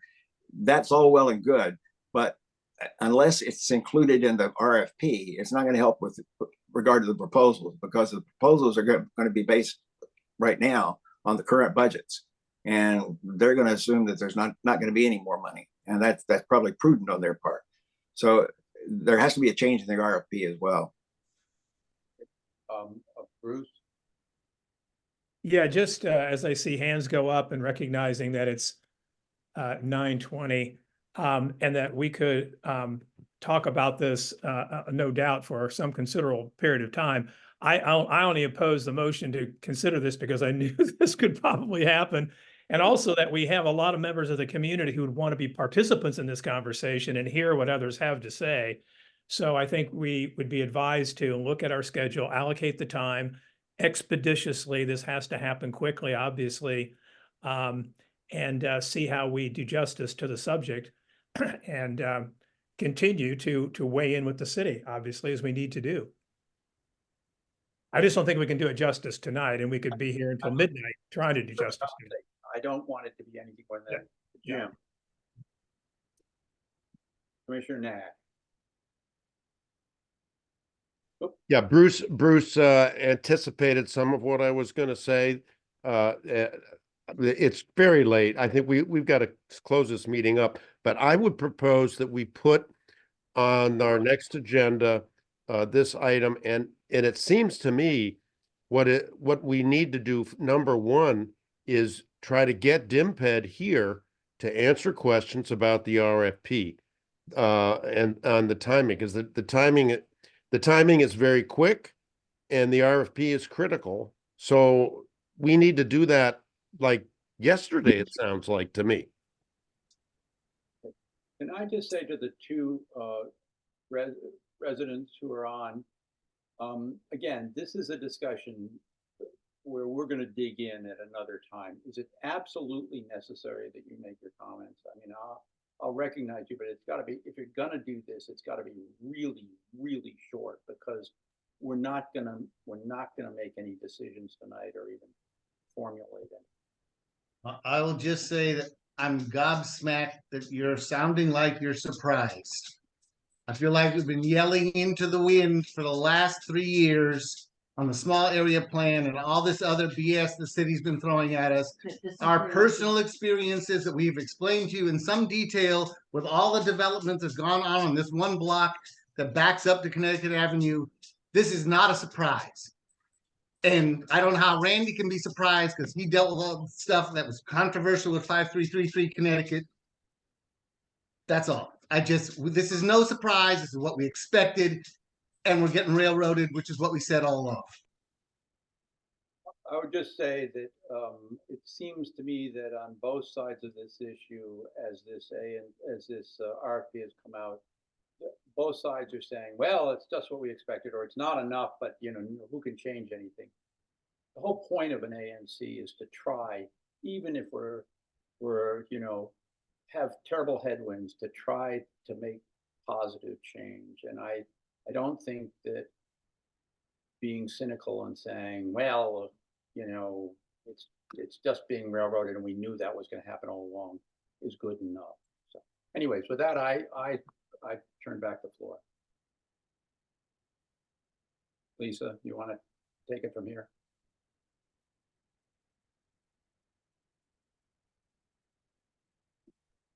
I can't, you're on mute. I'm sorry, I don't know why I muted myself on that one. Yeah, we do need to, Peter, think about how we're going to handle that upcoming at this next meeting. But next item on the agenda is just the discussion and possible vote on an annual report. Obviously, we're not ready to vote on it. I did get submissions from Commissioner Lynch and Commissioner Nash on SMD. Zach, there's a section in there for the treasurer, so I'm gonna send that section to you to complete. Peter, I think we just have one more. I think you mentioned on the testimony that we did, so that was very short. I thought you said you grabbed the testimony on the Fruman bills and both Zach's and mine. I haven't grabbed everybody's. I think what I said was I was up till July. Oh. And I'll get the others. Okay. Let's see. So we'll keep plugging away on that, but we're getting close to the end. I think this one will probably just stay in the same format as we've always done it, just in a matter of time. But if other commissioners intend to send something in terms of your SMD pictures, anything that we could add to the report to make it a good product for the community would be appreciated. Any community or agency announcements, any of our MOKers on the line or staffers? Raise your hand if you have announcements. Okay, seeing none, we'll move on. I don't think we have any committee reports. We have them listed. I don't have any. Commissioner Lynch, you have a question or announcement? Well, actually, on the ZDD committee, I think there are a handful of ZDD members that have been largely unresponsive and sort of dropped off the committee. So I think something to put on our radar is to refresh that group, keep on the folks that want to stay on, and maybe take on folks that want to come on. And but I don't think it's a good idea to just keep up a roster of committee members that do not participate. Yeah, and check your charter, because I believe it's might be calendar year to calendar year, so you might be at a new time frame where you can refresh the committee. I think it's year to year. I'm not so sure, but you're exactly right. Commission business secretary report. So Bruce, I know you're taking this over new. Any questions or anything you want to add under this section? I've got about a half-hour report I'd like to deliver right now, if that's okay. Let's wait till 10:30. Yeah, why not? Yeah, exactly. No, I'm good. I'm good. I've been watching Otter do its thing, and we've got about 3 hours worth of transcription rolling. My heartache is going to be, and my heart attack is going to be if I go to it and somehow I delete it. I'll try not to do that. Or Bruce, I'm here for you. So, you know, if you have questions or problems. Okay, thank you. Commissioner Lynch. Thank you. Just a heads up to everybody, the mayor is coming to St. Columba's Church this Thursday at 7 o'clock. I believe they the Ward 3 Democrats just updated a online Zoom feed, but it is also in person at St. Columba's Church near Tenleytown, 7 p.m. this Thursday. Got it. Okay, treasurer's report. Commissioner Ferguson. Yeah, as always, our finances are available to anyone interested. We have about $43,000. We're gonna next meeting. I'd like to put on our agenda the quarterly financial report. We'll vote on, and I'll send that around. We also are due to get the ANC security fund report out. So the officers, we've got to go to PNC Bank to update our signature card, so we can submit that with our security fund package. So we can try to coordinate that offline. Okay. Yep, you're right. And that QFR is Q1, 2024. That's right. Okay. Now for our meeting for February 12th, commissioners, I know we talked about a lot of things here. What specifically do you all want to add on the agenda for that? Well, can I just say that I think that a large part of that meeting has got to be devoted to the historic district. We've talked about this. I've notified both sides that they're going to be they're going to be able to do presentations, and I think they've got to be able to take Q&A. We've got to do Q&A with residents. If that being so, and if Lafayette LSAT people come and we do the school presentations, I hate to suggest it, but we may need a special meeting on the Civic Corps RFP. Well, Lafayette LSAT I have running because we, have asked them repeatedly to attend, so that they are not scheduled for the 12th. Okay, I just say I can imagine the historic district issue taking up close to an hour and half an hour presentations on either side of the team. So I alert you to that. So, and that's going to be an issue that's going to probably, a clear curtain raiser presentation by both sides and substantive back and forth with residents. It's going to take a bunch of time. Now, after that, I think we're going to, Peter Lynch and I have met, certainly with the Chevy Chase Conservancy, and we both said to them, these complicated issues, we'll decide after that curtain raiser issue, that how we go from there. But it's going to take several meetings after that. So I hope we don't stint on the time for the historic district on the. Okay, what about the DMPED discussion in the RFP? I mean, it seems like we would need to get that on the agenda as well. I would suggest teeing that up for some kind of special meeting sooner, because we're 3 weeks away. And if we're going to influence the RFP process, that train is rolling down the track, right? We have got to jump on that like yesterday. I agree. Do y'all want to try to get that in on the special meeting that we just said we would set on the 6th?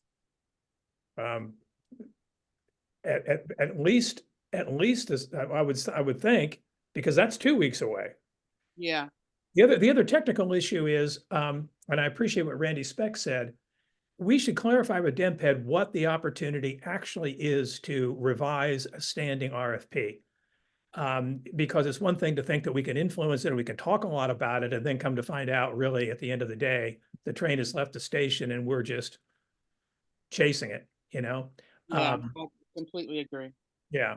And that's something that just technically one of us could call Jill's and ask him, you know? So why don't Lisa or I do that? And then I think that even if Jill's DMPED says, well, no, we've never heard of such a thing before, and we can consider a resolution that says, this is not what we bargained for. Look, I think we need to take it. So the meeting that I hoped was the special meeting that I hoped was an hour, and just focused on bioretention basins, may end up being the full Monty.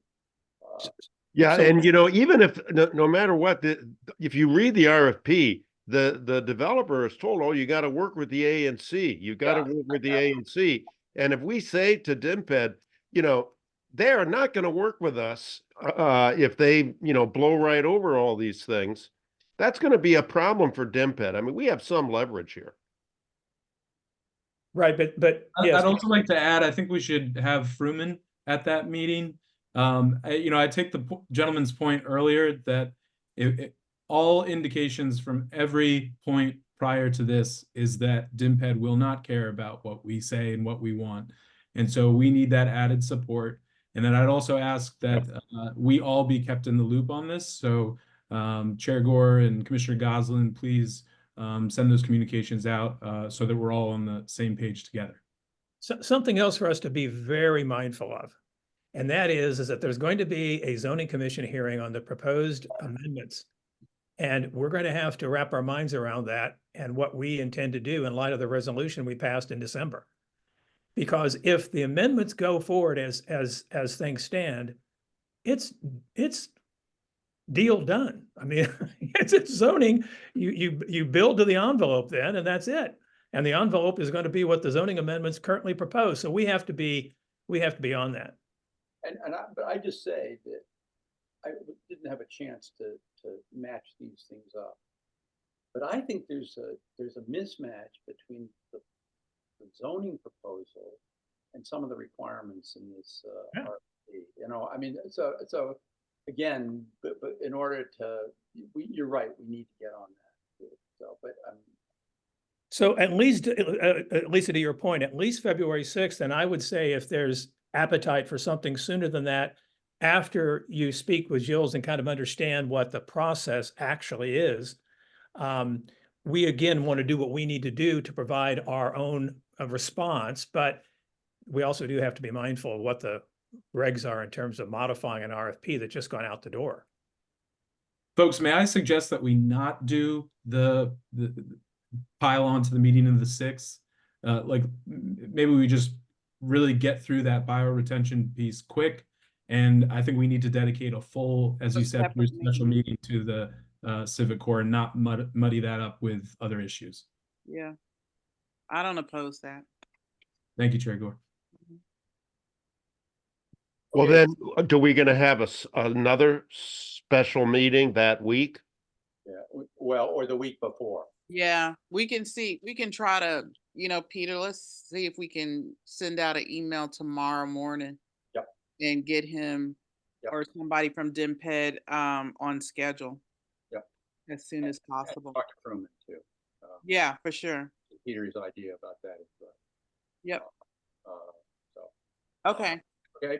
So that way we won't have too much pile. We'll have the bioretention special meeting on the DMPED RFP, and then on the 12th, the major discussion will be Chevy Chase Historic District. Okay.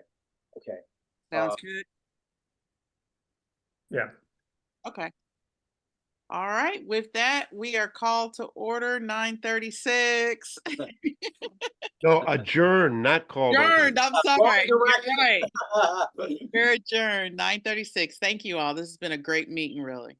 Thanks, commissioners. Thanks for everybody for being here. Absolutely. Have a good night. Good night, everyone.